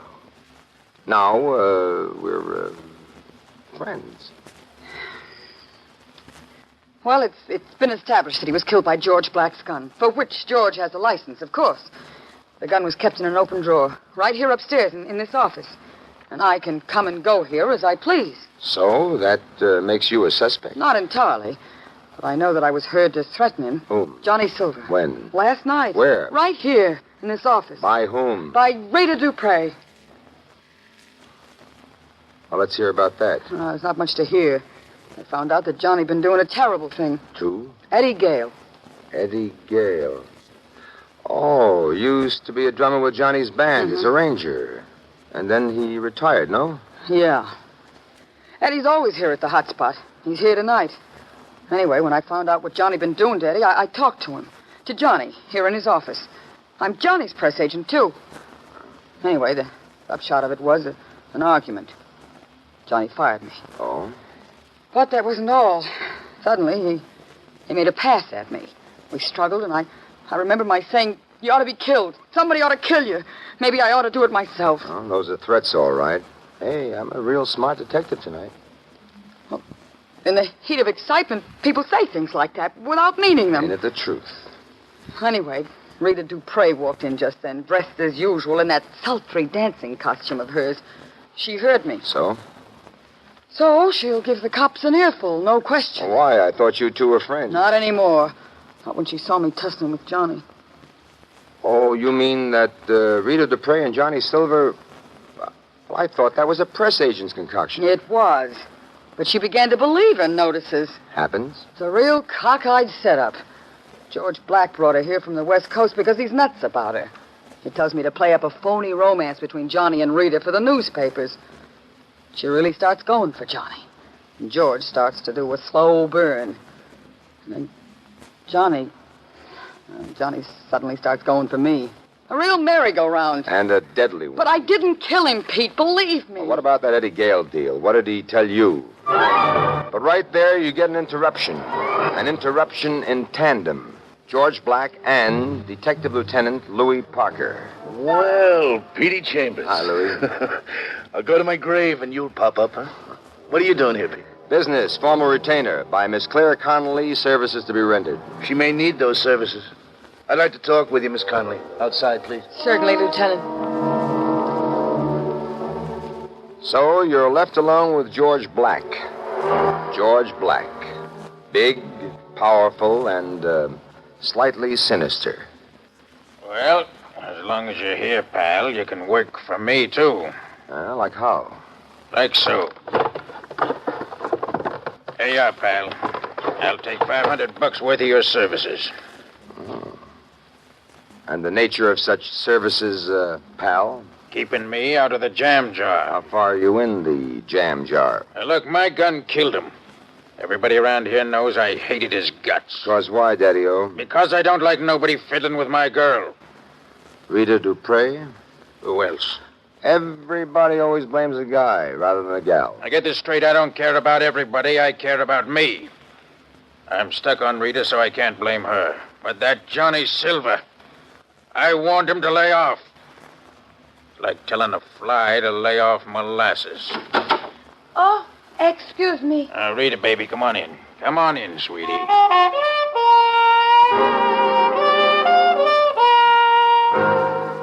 Rita Dupre. Nobody's been stacked like that since Cleopatra. Black hair, black eyes, a patrician nose, glistening red lips, and a costume, wow-wee. It's her dance costume. Red gloves to the elbows, red silk stockings to the hips, and the rest of it all red sequins and briefer than a shrunken bikini. Beautiful, ain't she? Yeah. She always walk around like this in the costume? Yes, I do. It's crazy to keep changing. Yeah, it's crazy. My dance group goes on 8 times during the evening. Rita Dupre. Here's Peter Chambers. Oh, don't bother, George. We're well acquainted. Oh? Now, don't start with that jealousy jiggle. I knew her from way back, before she went to the West Coast, before she met you. That's true. We've been acquainted for much time. George Black? Yeah? Come on out here. My boys are back from the lab. I want to talk to you about the gun. Okay, Lieutenant. Okay. Oh. And so, as must happen sooner or later, you and I are alone again. With we, my love, you can drop that phony French accent. So, I knew you when you were Rita Duberman and you were living in the Bronx. I am Rita Dupré, and I was born in Paris. You are Rita Duberman, you were born in the Bronx. I'm a French danseuse. And you're death on wheels to all men, you think. Except I got a hunch to Johnny Silver, who in turn was death on wheels to all women. The beast. You can't take it, huh? You know, you had a reputation that way, thin-skinned and deadly when you're riled up. You can dish it out, but you can't take it. What's the matter? Johnny boy push you around? I know what you're trying to do, but you're not going to trap me, not me. I did not kill him. Ask about that Claire, how she threatened him. I know all about that. So do not try to get funny with me. If so, I speak to Georges, and then they find you in the river and you're wearing a cement zoot suit. Zoot suits are old-fashioned, Rita. Georges Black is an old-fashioned man.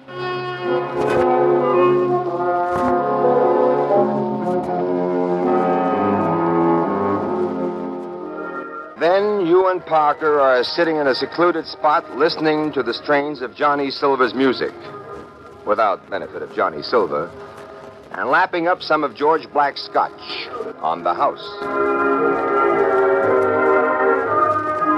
Well, the minute after he was shot, practically simultaneously, the gun was thrown from the balcony. One of the waiters saw it coming down. He stood guard over it. Nobody touched it till we arrived. Now, let me get the picture, Louis. Johnny Silver is on the bandstand playing his dreamy music. Right. He gets shot from the balcony, one shot, and he's dead. True. Then immediately the gun is flung down, George Black's gun, and a waiter stands guard over it until the cops come. Very good, Junior. You may take 2 giant steps, huh? Fingerprints on the gun, Louis? Nothing. Not a one. Clean as a whistle. And your suspects? No customers on the balcony. Strictly an inside job. And only 4 people had any interest in Johnny Silver. George, Rita, Claire... And Eddie Gale. Yeah, Eddie Gale. And Pete, guess what's the word on him? I give up. Only yesterday, right in this joint, I got this from 2 different waiters. Got what? He was heard to say about Johnny Silver, I'm going to get that bum, I'm going to get him good. That's what he was heard to say. Are you sure you don't want to drink, Louis? No, thanks, Pete. Now what I'm working. That's what he said. I'm going to get that bum, I'm going to get him good. Did he have access to George Black's gun? Oh, they all had access. He kept it in his office, in a desk drawer. The drawer was open. Well, did you question him, this Eddie Gale? He's a tough nut to handle. Nervous little guy. He's always half-loaded. Clammed with me. Stayed clammed. You mind if I try? I wish you would. This one time I really wish you would. You know these musician types better than I do. Is he around? Yeah, sure. See over there. Where? Corner table there. Oh. Little Eddie Gale. Looking like a lost soul.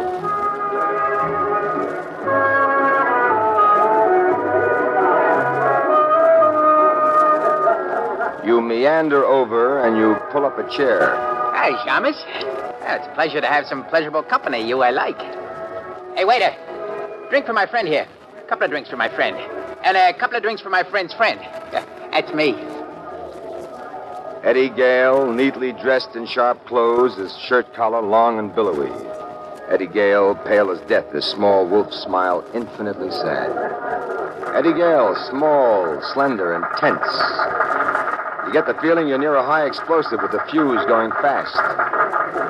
Well, he finally got it, Johnny Silver. Rather am I glad.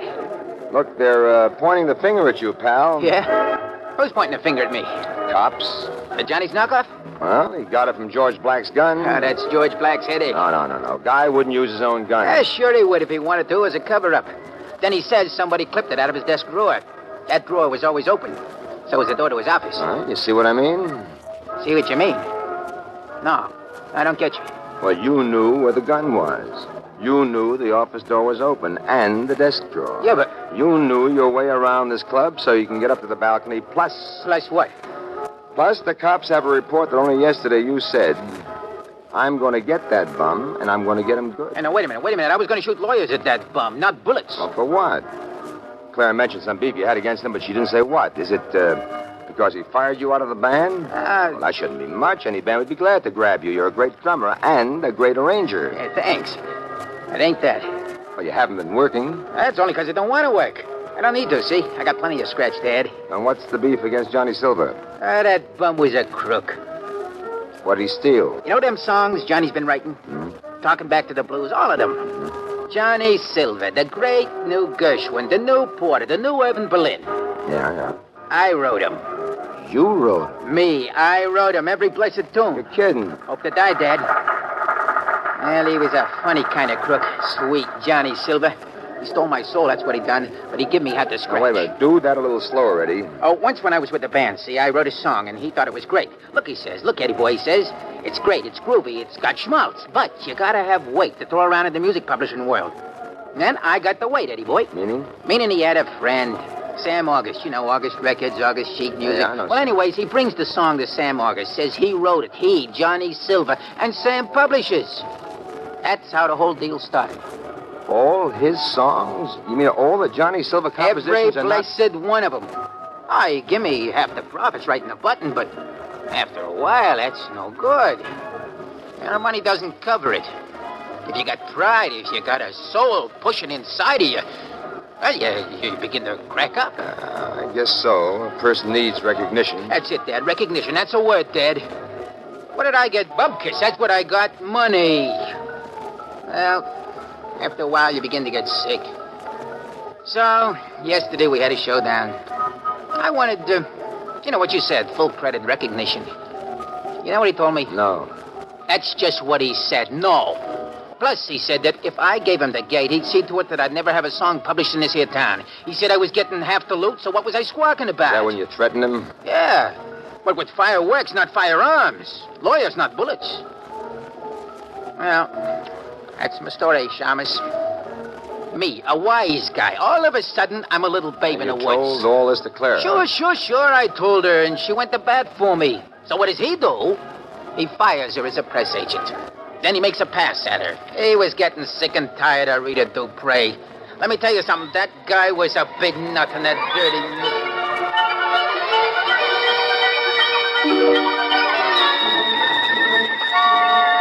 Meanwhile, Parker's working hard, and he's beginning to steam like a cauldron. He puts them over the grill, one after another, until they're sizzling. Rita Dupre. I did not kill him. Yes, I will admit to a bad temper. I will admit to jealousy. I will admit that he was finished with me, that I was clinging. But I did not kill him. George Black. Yeah, it was my gun. Sure, I was plenty sore at that rat. Maybe I would have come around to putting the boots to the guy, but I didn't come around to it, Lieutenant. Somebody did me the favor first. Nobody fiddles around with a chick that belongs to George Black. Claire Connolly. Yeah, I threatened him. I said the words, but I didn't mean them literally. That's what I said. I said, somebody ought to kill you, and maybe I ought to do it myself. But I was excited. They were just words. Words. And Eddie Gale. Yeah, Dad, I threatened him, but it was fireworks I was going to throw at him, not firearms. Lawyers, court proceedings, attachments, garnishes. You know what I mean, Dad, the works. Parker's barbecue breaks up, and everybody scatters, and when you finally wander into George's office, Rita Dupre is there, seated. Gorgeous in her lovely costume, her long legs up on the desk. If you think you're going to talk to me, talk fast. I'm resting my legs. Yeah, so I see. Our last show is going on right away. Your last show has gone on. What kind of a crack is that? No crack, sister, except that you murdered a guy. Trying to trap me again, are you? You will not succeed. You trapped yourself, sister. The lieutenant's been a little busy, but as soon as he simmers down, it'll hit him just like it hit me, and then boffo. You're in the can. And just what hit you? 4 people had a finger on Johnny Silver. You, Eddie Gale, George Black, and Claire Connolly. You, because you hated the guy. He made a punk out of you, tossed you aside like the proverbial dish rag. Shut up! 4 suspects, but no fingerprints on the gun. And it landed downstairs practically simultaneously with the shooting. Nobody had time to wipe that gun. That's conclusive. Not one single fingerprint. You want to know why? I think I know why. You bet your boots you do, because one of the suspects was wearing gloves all the time. It's part of her costume. Okay. That's all for you, fella. George Black has slipped in, and Georgie's wearing a gun in his fist. A nasty-looking little automatic. All right, Shamus. You done your bit. You're through. Did you know she killed him, George? I don't know it yet. Did you, baby? Yes, I killed him. Why? Because I loved him. Because he pushed me around. Because he laughed at me. Because when I pleaded with him, he spat at me. He spat in my face. Honey, your French accent's slipping. Shut up, Shamus. Rita, baby, come here. Now, don't you worry about Sherlock here. Don't worry about nobody, see? I'll get you out of this. You and I, there's Cuba, South America. I got contacts, baby, the biggest and the best. But you got no brains, Georgie. Porgy, it would make you an accessory. You two would be on the lam for the rest of your lives. He's right, George. Rita, come here. Where are you going? I want to be honest for once in my life. I don't love you, George. I want you to know that. Look, baby, I know everything. You leave that to me, honey. As long as you like me, just as long as you like me a little bit, that's all. Well, you're sweet, George, but I can't do this to you. If you're going to do it, this is the time. When they start making with the romance talk, they're off guard, so you jump.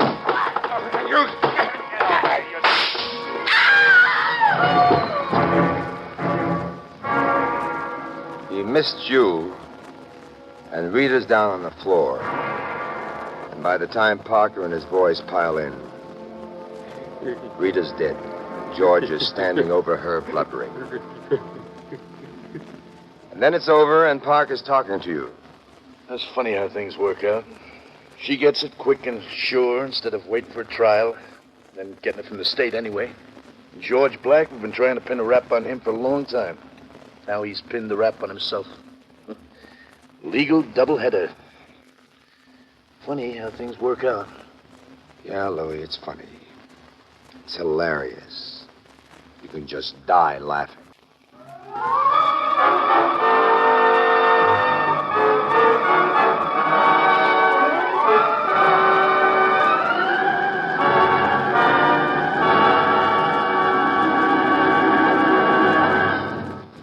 And there you've had Crime and Peter Chambers.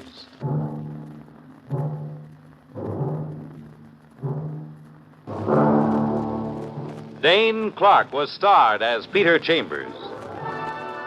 Crime and Peter Chambers, transcribed, was created and written by Henry Kane. Others in the cast were Bill Zuckert, heard as Lieutenant Parker, Rita Lynn as Claire, and Donald Buca as Eddie. It was directed by Fred Way. And this is Fred Collins inviting you to tune in next week, same time, same station, for Dane Clark in Crime and Peter Chambers.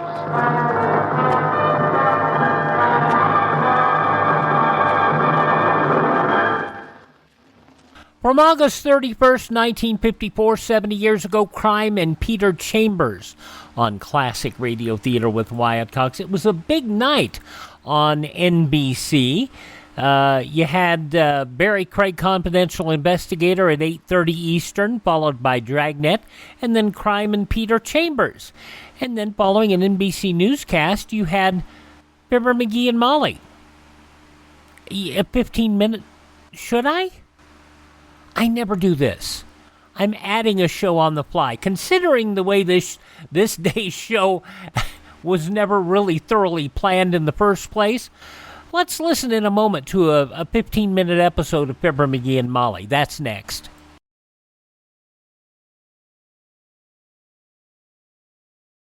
Not all careless drivers have accidents, but many such careless drivers cause accidents.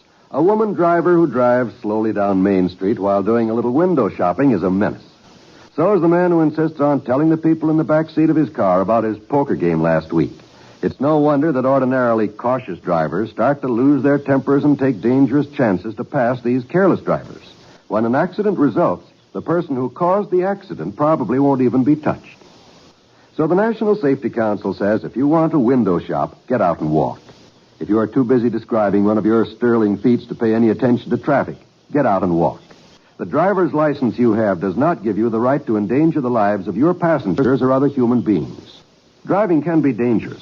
Keep your mind on what you're doing, or walk. Yeah, I know this is going to put us into overtime, but let's listen to an episode, a quarter-hour episode, so you can hear it all the way it actually happened that night.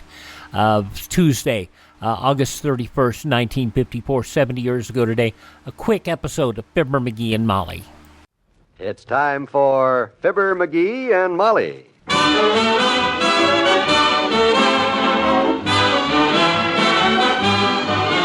Sundays through Thursdays, NBC brings you Fibber McGee and Molly transcribed. The show is written by Phil Leslie and Ralph Goodman and directed by Max Hutto.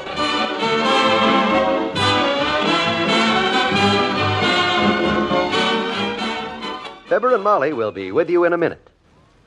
Acid indigestion, that's the time for Tums. Always keep 'em handy, always carry Tums. When you're shopping or at play, Tums can always save the day. buy some Tums. Try some Tums. Tums. Acid indigestion can strike at the most unexpected times, while you're shopping, at work, at a party. That's why it's such a good idea to have Tums with you in pocket or purse at all times. Because Tums bring fast relief on the spot. You don't have to wait until you get a glass, a spoon, and water. You don't have to mix or fuss in any way. Just chew a couple of Tums whenever acid indigestion, heartburn, or sour stomach threatens to spoil your plans. Tums are the handiest relief you can have. Suffering from heartburn? Spend a dime for Tums. Get on-the-spot relief with T-U-M-S. Tums.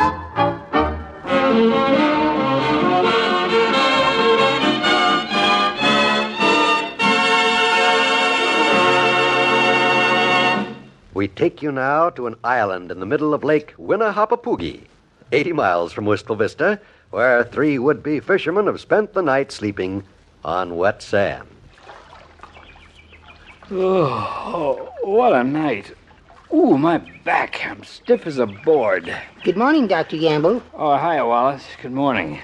Although I don't know what's good about a morning stranded on a deserted island 3 miles from the nearest shore with our boat at the bottom of the lake. Oh, I don't think it's so bad, Doctor. Well, I wish I could share your optimistic attitude, but frankly, I hated to wake up this morning.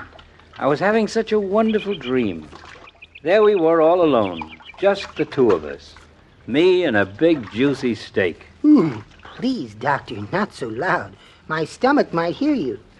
Oh, sorry. How long you been up? All night. All night? You mean to say you sat there on the rock with that club in your lap all night? Well, somebody had to stand guard. You heard what Mr. McGee said before he went to sleep. There's no telling what danger lurks on a strange, deserted island like this. He has no idea what danger he's in. Wait till I get my hands on that miserable bum this morning. He's the one that got us into this mess. Sank the boat, stranded us on this island, and look at him sleeping over there like a buzzsaw. Oh, he's a fine sleeper, Doctor. Very talented sleeper. Well, let's kick him out of there and make him find us some food. I'm hungry enough to eat a poached percheron. And a jar of mustard and a small pony would look mighty good to me. McGee, wake up. McGee. Kick him one, Wallace. Go on, kick him. Oh, gracious, I wouldn't think of... my goodness, do you think I'd dare? It's my treat, Wallace. Kick him good. Go ahead, be my guest. Well, all right. You know, this is the first time I've ever been on this end of a kick. This is fun. McGee, wake up. Get up from there, you bum. What's the matter? You got us into this mess. Now get us out of it. We're starving. Oh, what are you doing here at this hour, Doc? Hey, Molly, get him out of my bedroom. Pull the shade down. The sun's in my eyes. You don't think he's delirious, do you? Wimp, you here too? Ooh, you look awful, boy. You ought to shave. Oh, my gosh. Last night, the boat. We sank. This island. Oh, then it wasn't a dream. No, Mr. McGee. It was a nightmare. Why I ever came along on this fishing trip with you, I'll never know. The next time Molly goes away for a couple of days to visit her aunt, do me a favor. Play solitaire. Gee whiz, Doc, how was I to know? The next time you find a secret lake, go jump in it, will you? Now our boat's at the bottom of the lake, and we're stranded on a deserted island miles from shore. So a couple of things went wrong. Nobody's perfect. Oh, you are, blunderhead. You didn't miss a trick this time. Don't tell a soul where we're going, fellas, he says. Let's keep this all to ourselves. Nobody even knows where to look for us. Say, I'll tell you what we can do. What? If you got an idea, Wallace, let's have it. A wonderful idea, Doctor. We'll build a little hut out of logs and take turns doing the chores. I'll cook for the first 5 years, and you and Mr. McGee can wash dishes. Oh, I'm sorry to shoot holes into your Shangri-La, Wallace, but I, for one, am getting out of here if it's at all possible. Hey, where are you going, Doc? Into those woods.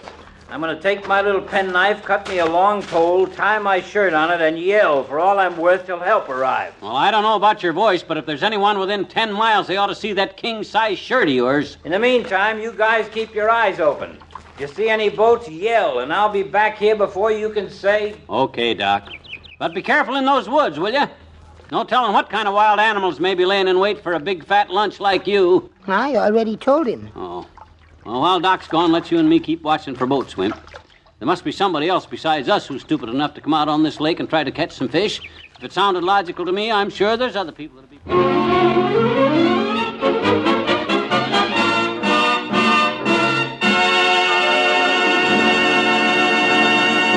There's more fun with the McGees shortly.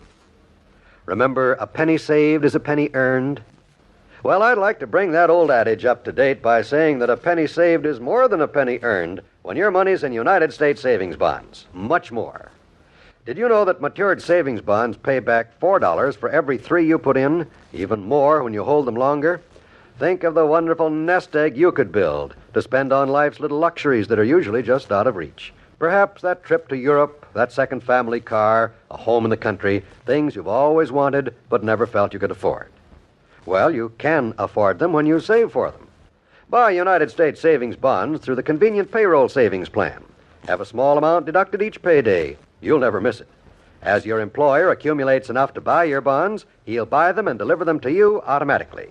Before long, you'll have a stack of savings bonds, all earning extra dollars for you. Join the payroll savings plan now.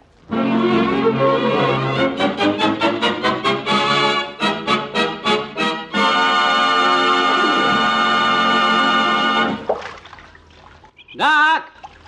Doc, where are you? Goodness, it's quiet. I'm a little worried, Wimp. He's been gone for over 2 hours now. My goodness, I hope nothing's happened. If he's lost in those deep woods, broke a leg... or... Doc! Over here! We're over here! Just follow our voices. Can you hear me, Doc?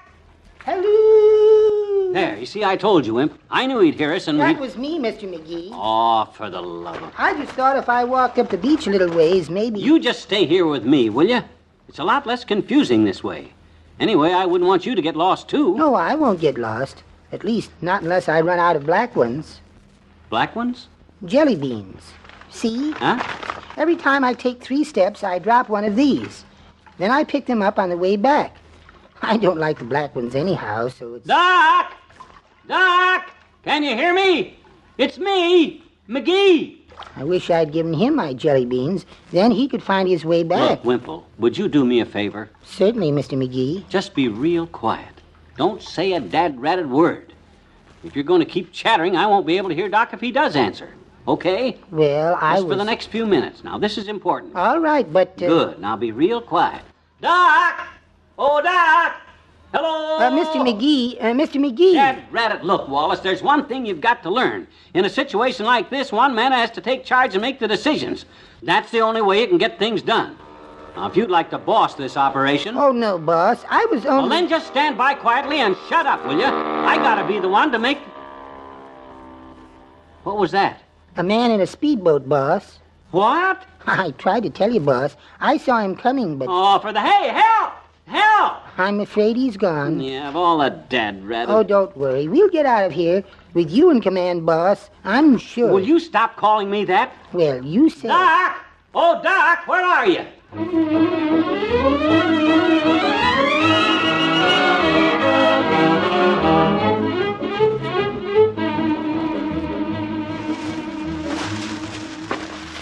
Doc! Oh, Doc! Gee whiz, I'm worried about him, Wimp. Doc ain't equipped for fighting his way through this brush like us wiry guys. And if he ran into a bobcat or a bear, he couldn't even climb a tree like... Wimp! My gosh, don't tell me he... Wimp! Hey, Wimp, where are you? I'm over here, Mr. McGee. Well, what are you doing back there? Come on. I can't go any further. What's the matter? I'm out of jelly beans. Even the red ones are gone. Oh, Come on. We can't give up now, Wallace. Just think, our best friend, Dr. George Gamble, is lost out here in this dense wilderness. Alone.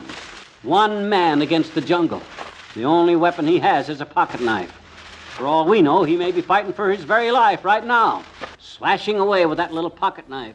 The gleaming blade flashing in the sunlight. Like another one, Doctor? You seem to be having trouble with that knife. No, thanks, Chef. This one will do all right. I guess I'm just nervous. I haven't seen a steak for nearly 48 hours. Careful now. Don't cut yourself. This certainly tastes good. Hey, pass the rolls, will you? I'm starving. Thanks. You mean to say you and your friend slept out all night on the wet sand down at the far end, when we've got a nice little hotel and 10 cabins right here on the same island? Well, with that thick strip of woods between you and us, we thought we were on a deserted island. Oh, boy, this is one for the books. Wait till I tell the gang about this. I hope you don't mind me laughing. I'd join you if I wasn't so busy. Oh, let me have some more butter, will you? Sure. But say, how about your friends? Aren't you worried about them? Oh, they'll be okay. I haven't forgotten them. I'm going back after them. Oh, you are, eh? When, Doctor? As soon as I have a big piece of that chocolate cream pie... McGee! Block the door, Wimp. Don't let him out. You got a nerd, you big cheater. Filling your fat face full of food while I and Wimp search the woods for your big fat remains. Put a steak on for me, bud. This is the last time I take you on a fishing trip. One for me, too, a medium. Add 'em on my check, Chef. Here I find us a secret lake and bring you fishing and give me some French fries, too, bud. And by George, you'll be sorry you did this to me. You'll never...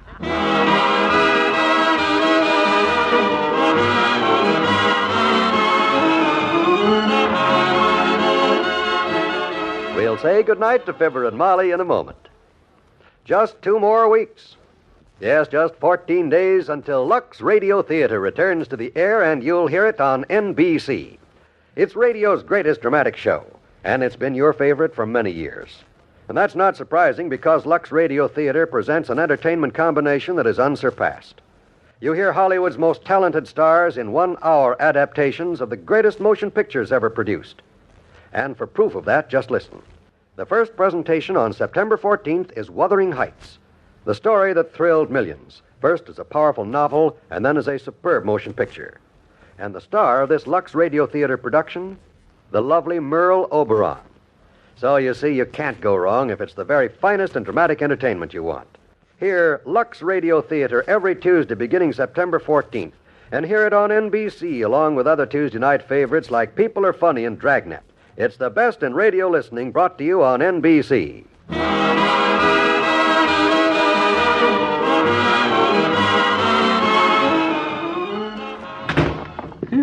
Boy, I'm glad. Oh, hi, Molly.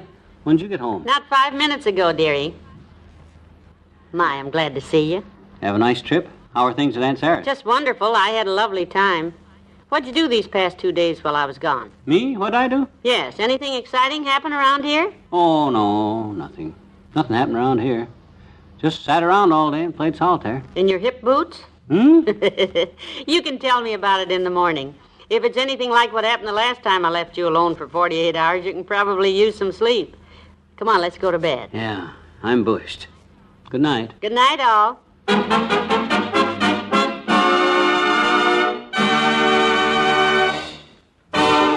Fibber McGee and Molly is an NBC Radio Network production, transcribed, with Bill Thompson as Mr. Wimple, Arthur Q. Bryan as Dr. Gamble, and Jack Moyles as the chef.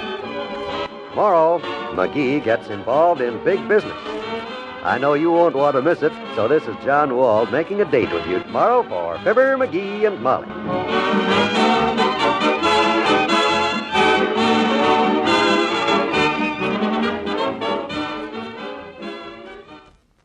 Get behind the headlines to the heart of the news on most NBC radio stations. Okay, there you've had it, as it would have been if you'd started listening for 90 minutes, 105 minutes worth of NBC programming from Tuesday, August 31st, 1954. We're going to move up 4 years in just a moment and hear an episode of Suspense from 1958, Agnes Moorehead. The whole town is sleeping.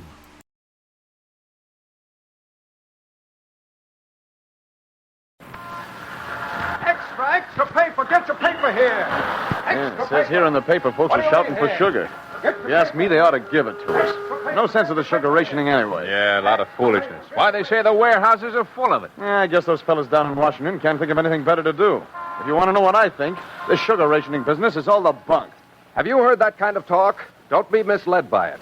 The truth is that although sugar imports have improved somewhat in the last several months, ship sinkings off our Atlantic coast have increased.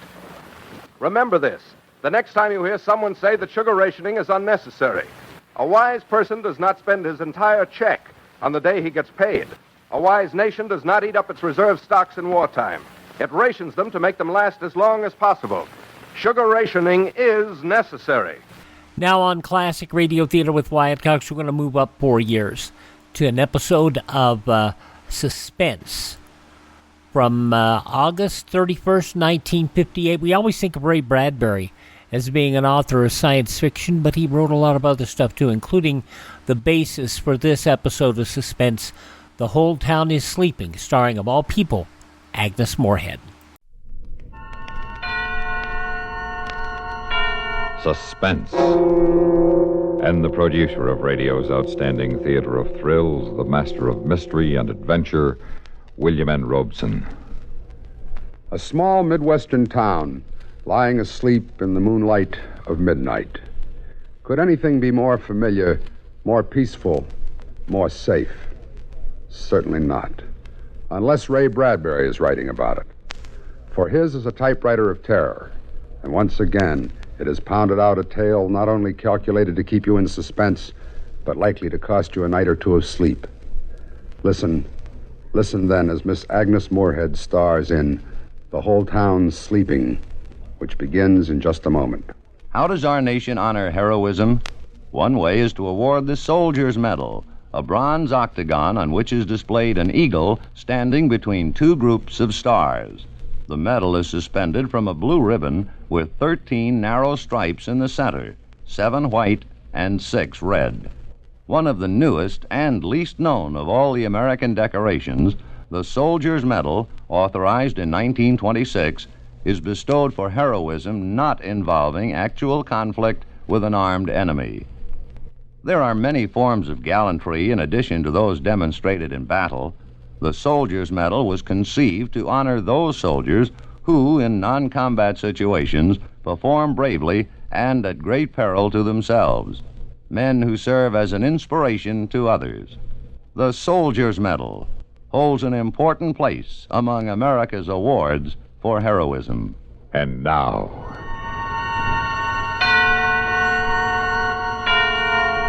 The Whole Town Sleeping, starring Agnes Moorehead. A tale well calculated to keep you in suspense.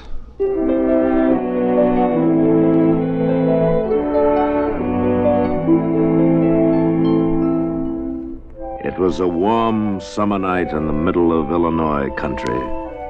The little town was deep, far away from everything, kept to itself by a river and a forest and a ravine.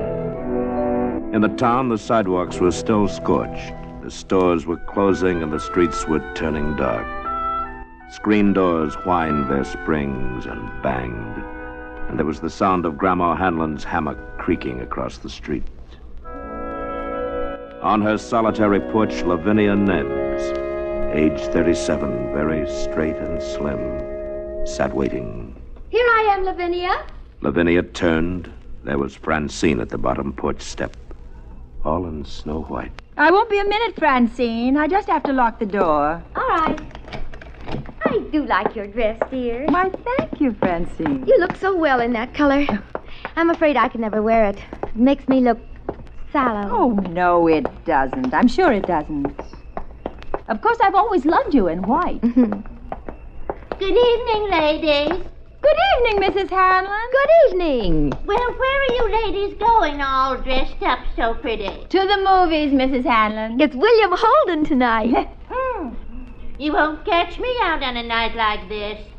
Not with the lonely one strangling women. Lock myself in with my gun. That's what I'm going to do. Well, I wouldn't worry, Mrs. Hanlon. Oh, you wouldn't you? What about Eliza Ramsell? You think she's not worrying? I'll lock myself in with a gun. That's what you ladies should do. Oh, she's so silly. She's a silly old woman. Hasn't got anything better to do than scare herself with rumors and gossip. Well, just the same. Hattie McDullis was killed a month ago. And Roberta Ferry the month before.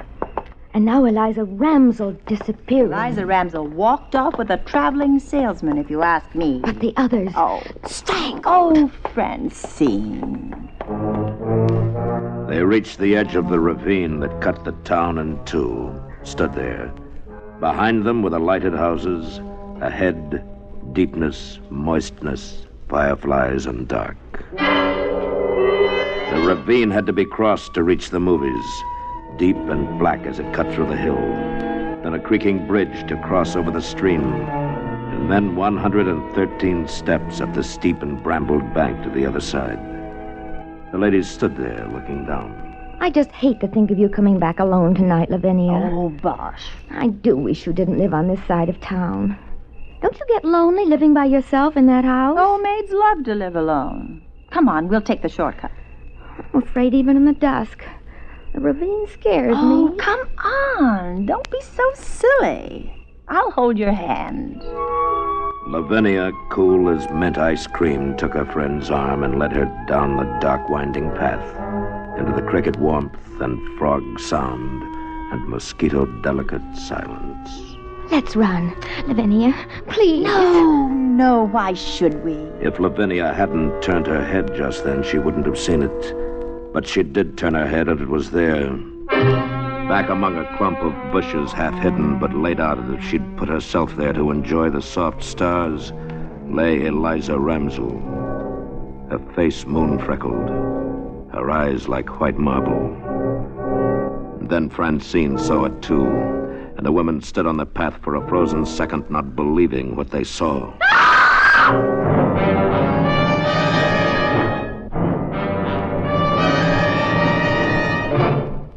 In a moment, we continue with the second act of Suspense. Another visit with Joe and Daphne Forsythe. Joe, Yeah, Daphne. you think I should go on a diet? No. But I'm adding weight. Only in the right places. Flatterer. Seriously, if I put on any more pounds, I'll be out of style. What style? The current one. It calls for that slim, chic look. The beanpole look, you mean. Boy, I don't get it. Here we are, citizens of the healthiest country on earth, with hundreds of different kinds of good food. And what are Americans doing? They're starving themselves. Well, it's fashionable.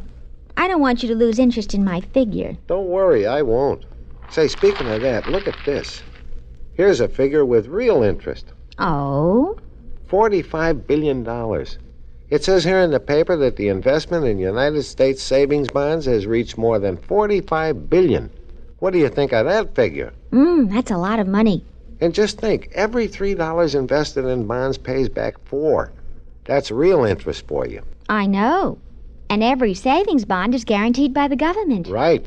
Oh, Joe, I wish you cared about my figure the way you do about those bonds you buy every payday. Honey, I've got great interest in both. Well, you just see that you stay that way. And now, starring Agnes Moorehead, Act 2 of The Whole Town Sleeping.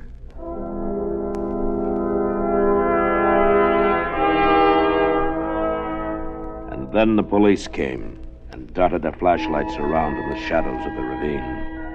And Lavinia held on tightly to the shuddering Francine. And the night grew toward 8:30. You didn't move her, ladies? No, of course not. Oh, no, we didn't touch her. How could we? And you didn't hear anything unusual? No, nothing. It's the lonely one, isn't it? The lonely one did it, didn't he? Oh, I couldn't say, ma'am. We knew her, you know. She was a friend of ours. I'm sorry, that's too bad. I'll have one of my men walk you across the ravine. Oh, that won't be necessary. Thank you very much. We'll be all right. Lavinia? Come along, dear. I've never seen a dead person before.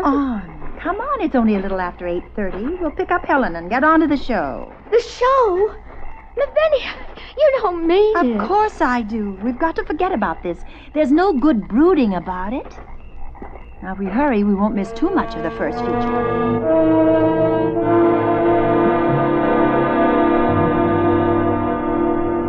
Well, I thought you'd never come. You're an hour late. Well, Helen, you see... Someone found Eliza Ramsell dead in the ravine. Oh no. Who found her? Well, we don't know. How awful. Oh, I don't think we'd better go to the show tonight. Oh, of course we will. It's the last showing today, and I wouldn't miss William Holden for the world. Besides, the lonely one can't kill 3 ladies all at once, and anyway, it's too soon. The murders come a month separated. Come along, Helen. Well, all right. I'll get a sweater. Wait for me. Why didn't you tell her about us finding Eliza? Why upset her? Time enough tomorrow. Tonight we're going to the show, so let's not talk about it anymore. Enough's enough. The ladies walked downtown and stopped at the drugstore, which was a few doors from the theater. Lavinia bought a quarter's worth of green mint chews, and the druggist dropped the mints into a sack with a silver shovel. You looked mighty cool this noon, Miss Lavinia, when you was in. So cool and nice, somebody asked after you. Oh? Man sitting at the counter. He watched you walk out, and he says to me, "Hey, who's that?" Just like that, he says it. "Why, that's Lavinia Nebbs, prettiest maiden lady in town," I says. "Beautiful, so beautiful," he says. Where she live? You didn't give him her address. Well, now, I didn't give him the exact address. I said over on Park Street, near the ravine.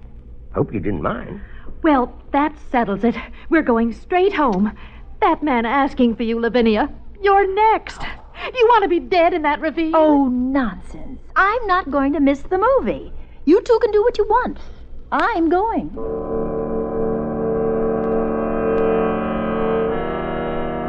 In the end, they all went to the show. Lavinia was like that. Cool, self-possessed, and persuasive. And when they came out of the show, the streets were midnight clean and empty as they walked Francine home. Lavinia, Helen, stay here with me tonight. It's late. Mrs. Murdoch has an extra room. No, thanks. I don't sleep well away from my own bed. Please, Lavinia, please. I promise I'll call you the very minute I get home. Will you? Yes. Will you really? Yes, I promise. Now, Helen, you make her promise to call you, too. I will. Oh, good night. Good night. And please, be careful. Now, I'll walk you home, Helen.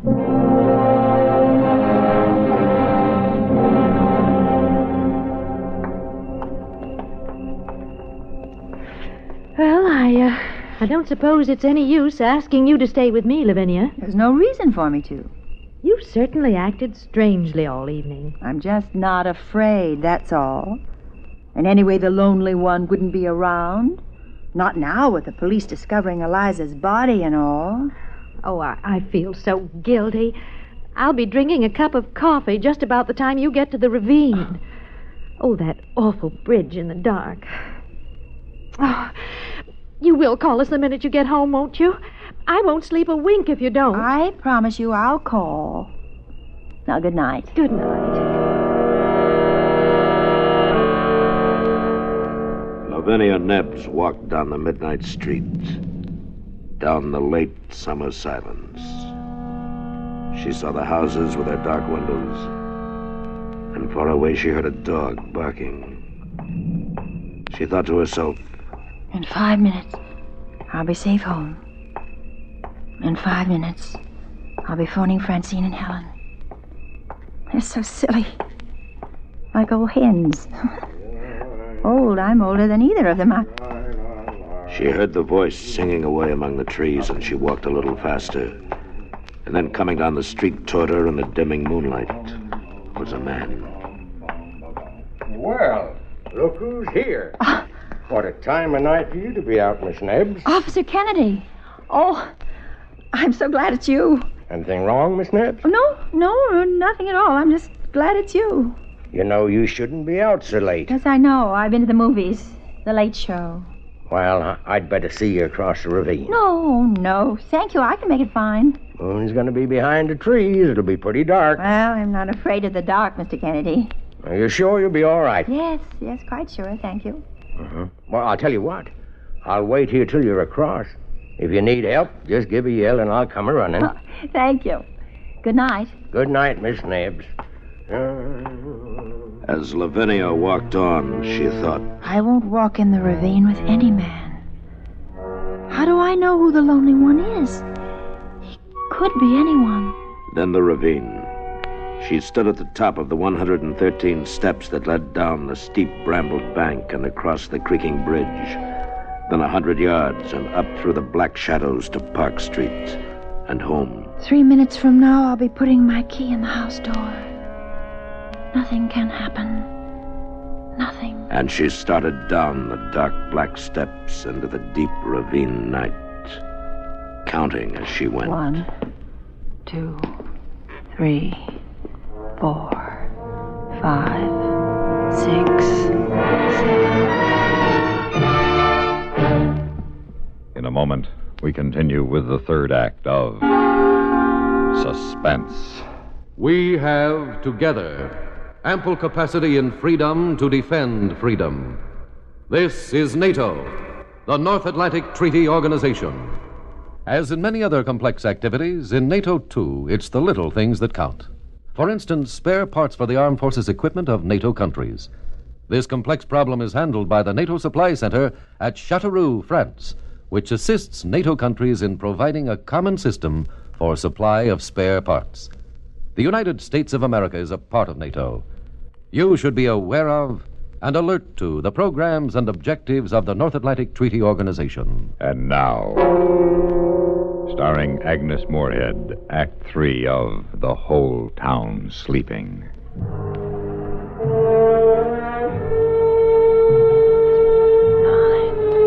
10, 11, 12, 13. And Lavinia 14, went down the steps, 15, counting as she went. 16. The ravine was deep, 18, and the world was gone. 19, The safe world of people in 21, bed. The locked doors, the town, the drugstore, 24, theater, the lights.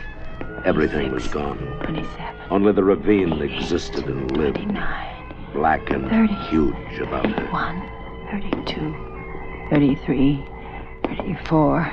Nothing's happened, has it? No one around? Is there? 40, 41, 42, 43, 44, 45. Remember that old ghost story you told each other when you were children? About the dark man coming into your house and you upstairs in bed? And now he's at the first step coming up to your room. Now he's at the second step. Now he's at the third and fourth and the fifth step. How you laughed and screamed at that story. And now the horrid man is at the 12th step, opening your door.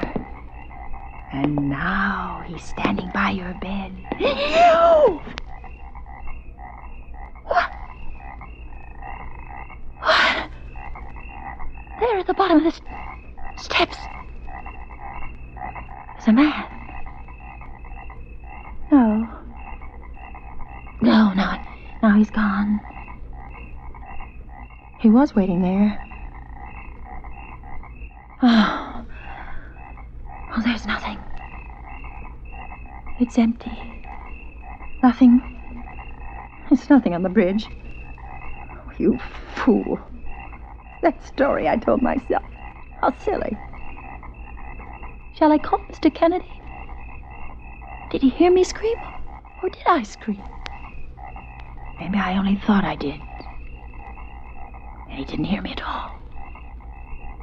I'll go back up. I'll go to Helen's and sleep there tonight.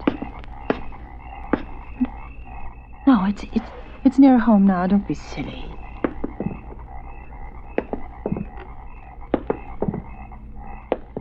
Wait. Someone's following me. Someone's on the steps behind me. I don't dare turn around. Every time I take a step, He takes one.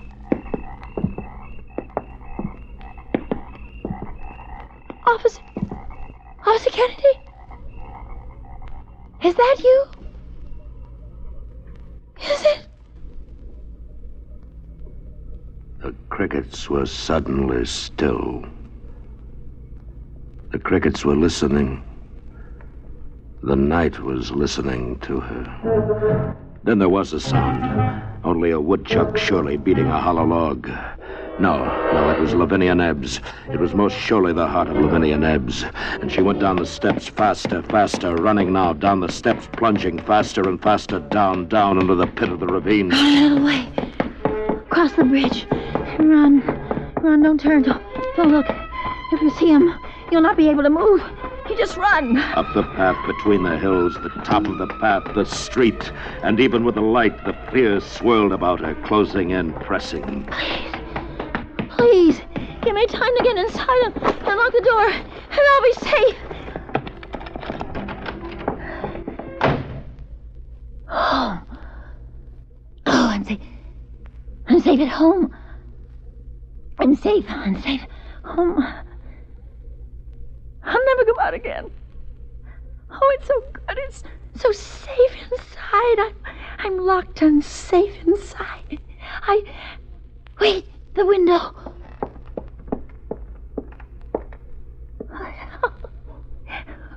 Wait, there's no one there at all. There's nobody. There was no one following me at all. Nobody running after me. How silly. If a man had been following me, he'd have caught me. I can't run as fast as a man. I wasn't running from anything except me. The ravine was safer than safe.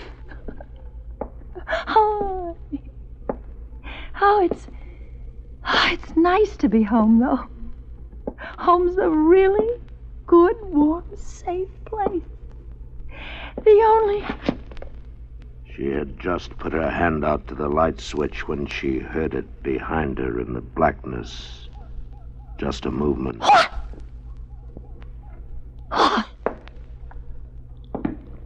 Who is it? Beautiful. So beautiful. Don't come near me. Don't you come near me.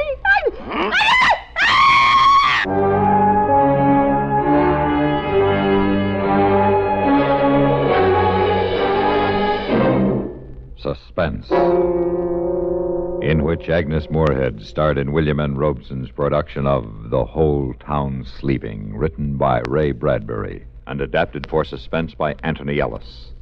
In just a moment, the names of the supporting players and a word about next week's story of suspense. How are your brakes? Not the ones on your car. We're sure you keep those in tip-top working order. But how about your own brakes? Are they in working shape? When you're behind the wheel of your car and you feel that impulse to challenge the legal speed limit, can you stop that impulse on a dime?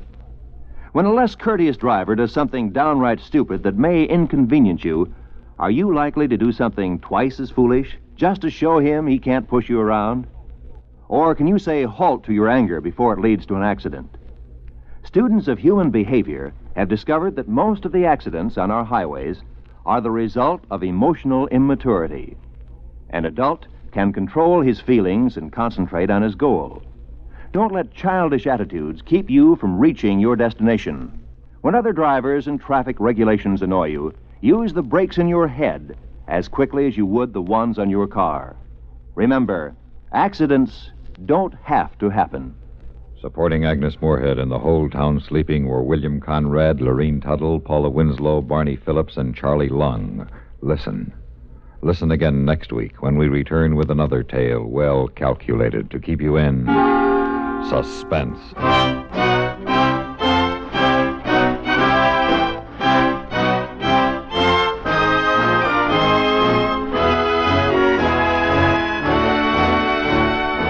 This is the United States Armed Forces Radio and Television Service.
An Armed Forces recording of Suspense. 66 years ago, August 31st, 1958, the whole town is sleeping. Yeah, we're running a little long, but I am not going to leave out Claudia.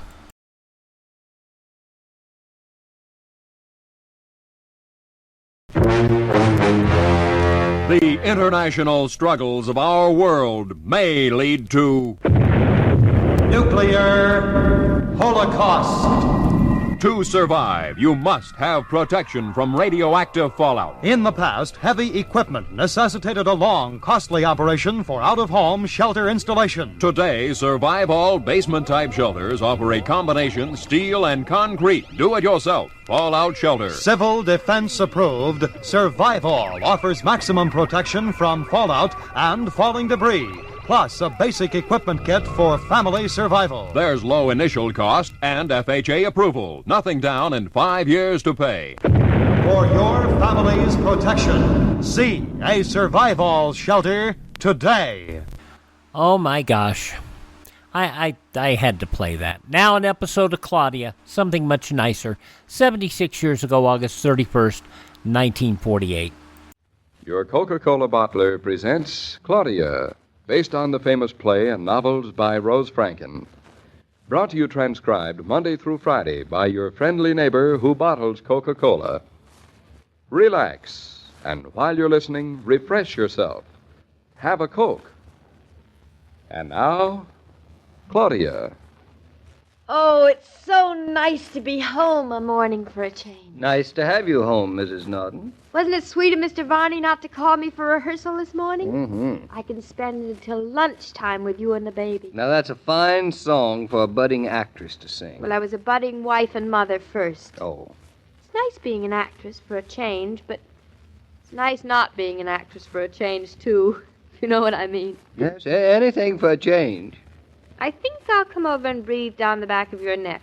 For a change. That's what you think. Get away from me. But this is your vacation. What's that got to do with it?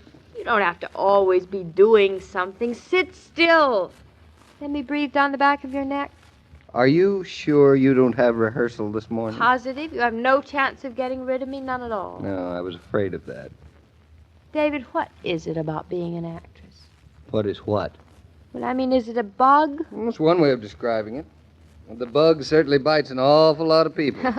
I guess at one time or another, every person wants to go on the stage. You too? Oh, I don't believe it. Oh, I'm not so different. I think you are very different. I think you're unique. Then hark.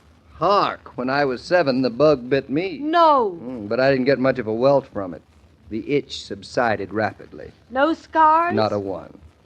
Well, why didn't the welt subside with me?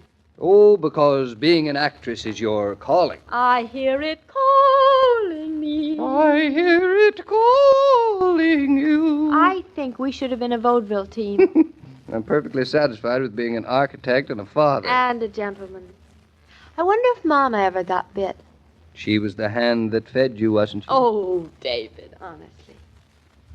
You know, I thought I was so different wanting to be an actress. Well, don't fool yourself. Or maybe I'm not different.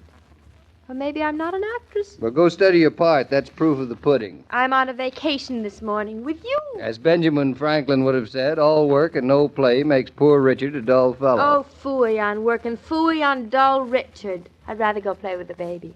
Do you want him to be ashamed of you next Monday night? Next Monday night. Next Monday night? Is it that soon? Certainly is. Only 6 more days till we open? Count them. I'll never be good enough in 6 more days. Well, that's too bad.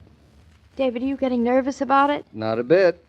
Not at all? Not a little bit? I'm not the one who's getting up on that stage. Why should I be nervous? Well, you're related to me. Only by marriage. Oh, I better work. But it's such a beautiful day out. And you're not nervous. Just look at it. The sun all over the place. Why don't you rehearse outside? That's an idea. David, listen, you're not going to stay inside in this weather, are you? All right, I'll come with you. And as long as you're coming with me, you might as well kill me. Well, I had hoped to get some of my own work done this morning. Just a half hour? Half hour. So All right. For the family honor, to preserve the dignity of the Norton name, I will cue you. Good. ever so grateful. Kiss the hand. No fooling. You should have been the actor in this family, David. Come on, let's go out. Come on. You know your whole part by heart? I most certainly do. Just wait and see. Oh, anybody could act in this weather. Makes me feel marvelous. All right, now let's get down to business. There's our friend the Crow. Willie the Crow. Good morning, sir. David, look, he sat down in that big oak tree. He's going to watch. He's waiting for the performance. Oh, I don't want to work at all. I just want to have a little vacation with you. You're awfully sweet this morning. I am not sweet, and later don't say I didn't warn you. You can't have your cake and eat it too, you know. You're my cake. Come here, I'll bite off your ear. Get away from me. Delicious. Think of your son, Mrs. Norton. How embarrassed he'll be if you're not a fine, splendid actress on next Monday night. You're so right. All right, come on. Begin, commence, start. Which act? Oh, let's see. Well, let's do the second act. I have a great, big, beautiful speech in the second act. It's almost a whole page long. Let's see. Here we Very are. hard. Here we are now. Here's your cue. Now, Anne, tell me all about it. I wish you were the leading man. That is not the speech. Still wish you were the leading man. The leading man at the theater has no character, no umph, no chin. That is still not your speech. So it isn't. Give me my cue again now. All right, here goes. Now, Anne, tell me all about it. Let's see. I'll tell you all about it. And Guy, Please. Now please don't interrupt me. There is something I've been wanting to tell you for a long, long time. Right. Oh, gosh, When we- what's next? No, wait, don't tell me now. When we met last night, I knew that nothing in the world could ever stop me from loving you. I love everything about you. I love the way you walk, the way you light a cigarette. Or when you get angry, your lips turn white. The way you whisper my name. I don't care what happens to me or to anything else, because wherever I am or wherever you are, there'll always be this. I love you. Oh, David, I really do. Oh, that was pretty good. Yep. Oh, Mr. Tucker, we didn't know you were there. Good morning. I interrupted a little love scene, did I? Well, don't mind me. Go right on. Well, I was only pretending. Pretending, huh? You can't pull wool over these eyes. Nope, they see too bright. Well, you don't... The way you look at that husband of yours, Mrs. Norton, you ain't pretending. Well, I guess you were pretty convincing, darling. Especially in the love scene. They're such fun to do. Pretty words, they was. Took me back to when I last went courting. About 10 years ago. But I can't go around letting Mr. Tucker think I make love to you with the crow watching. Speak up. Can't stand folks that whisper. Mr. Tucker, David and I were just rehearsing a scene from the play I'm appearing in at the Eastbrook Summer Theater, you know. You an actress? Well, that's what we're going to find out next Monday. You don't look like no actress to me. That's good.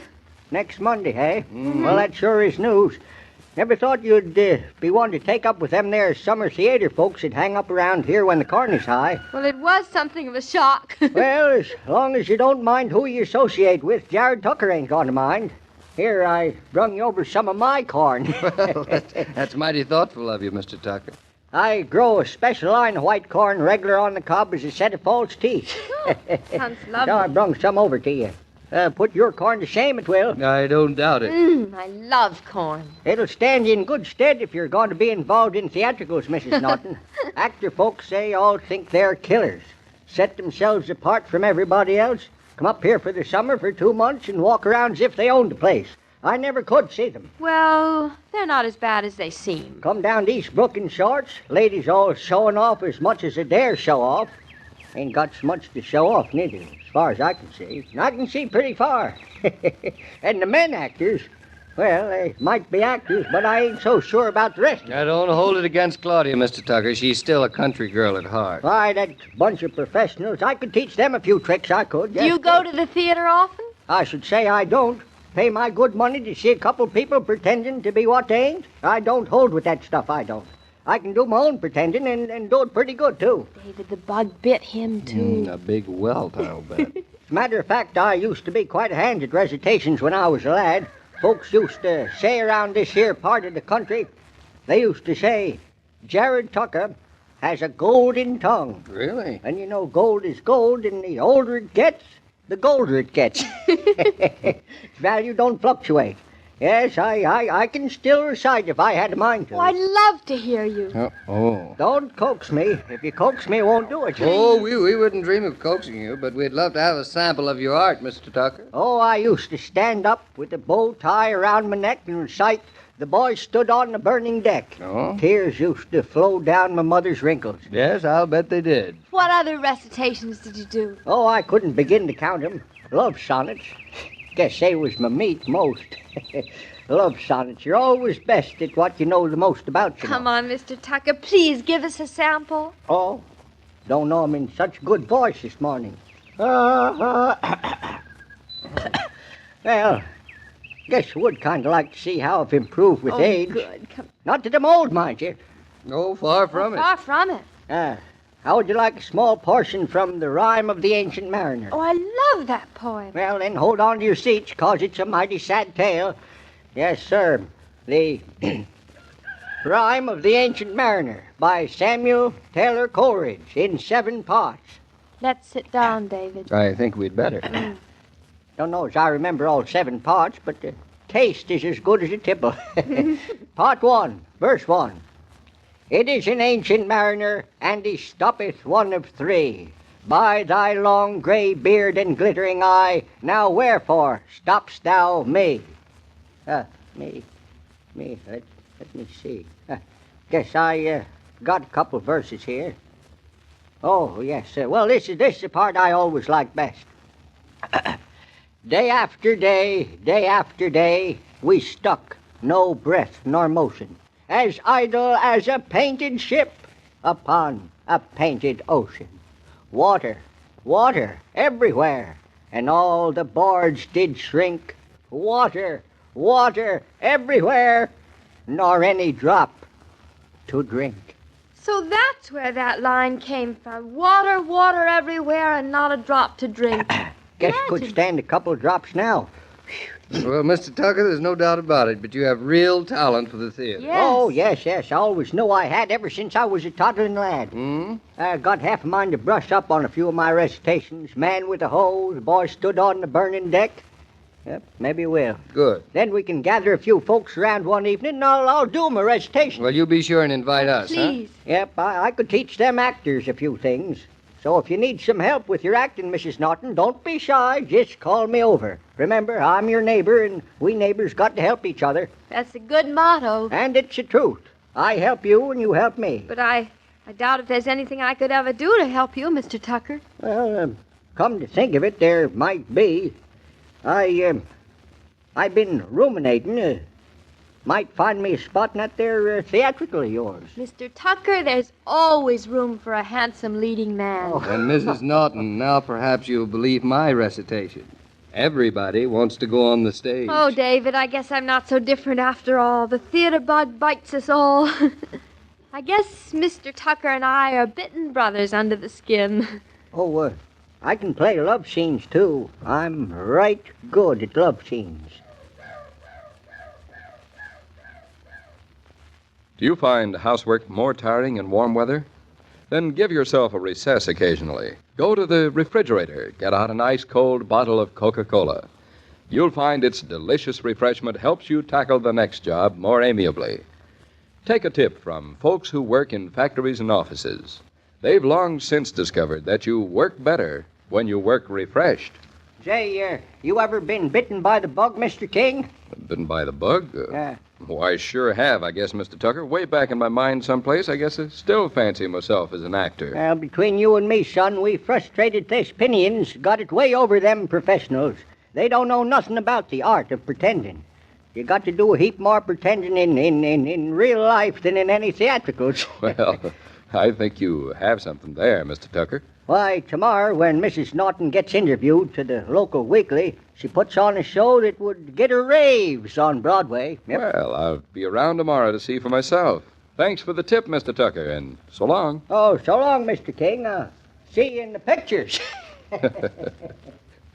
Every day, Monday through Friday, Claudia comes to you transcribed with the best wishes of your friendly neighbor who bottles Coca-Cola.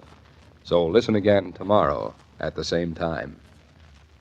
And now this is Joe King saying au revoir. And remember, whoever you are, whatever you do, wherever you may be.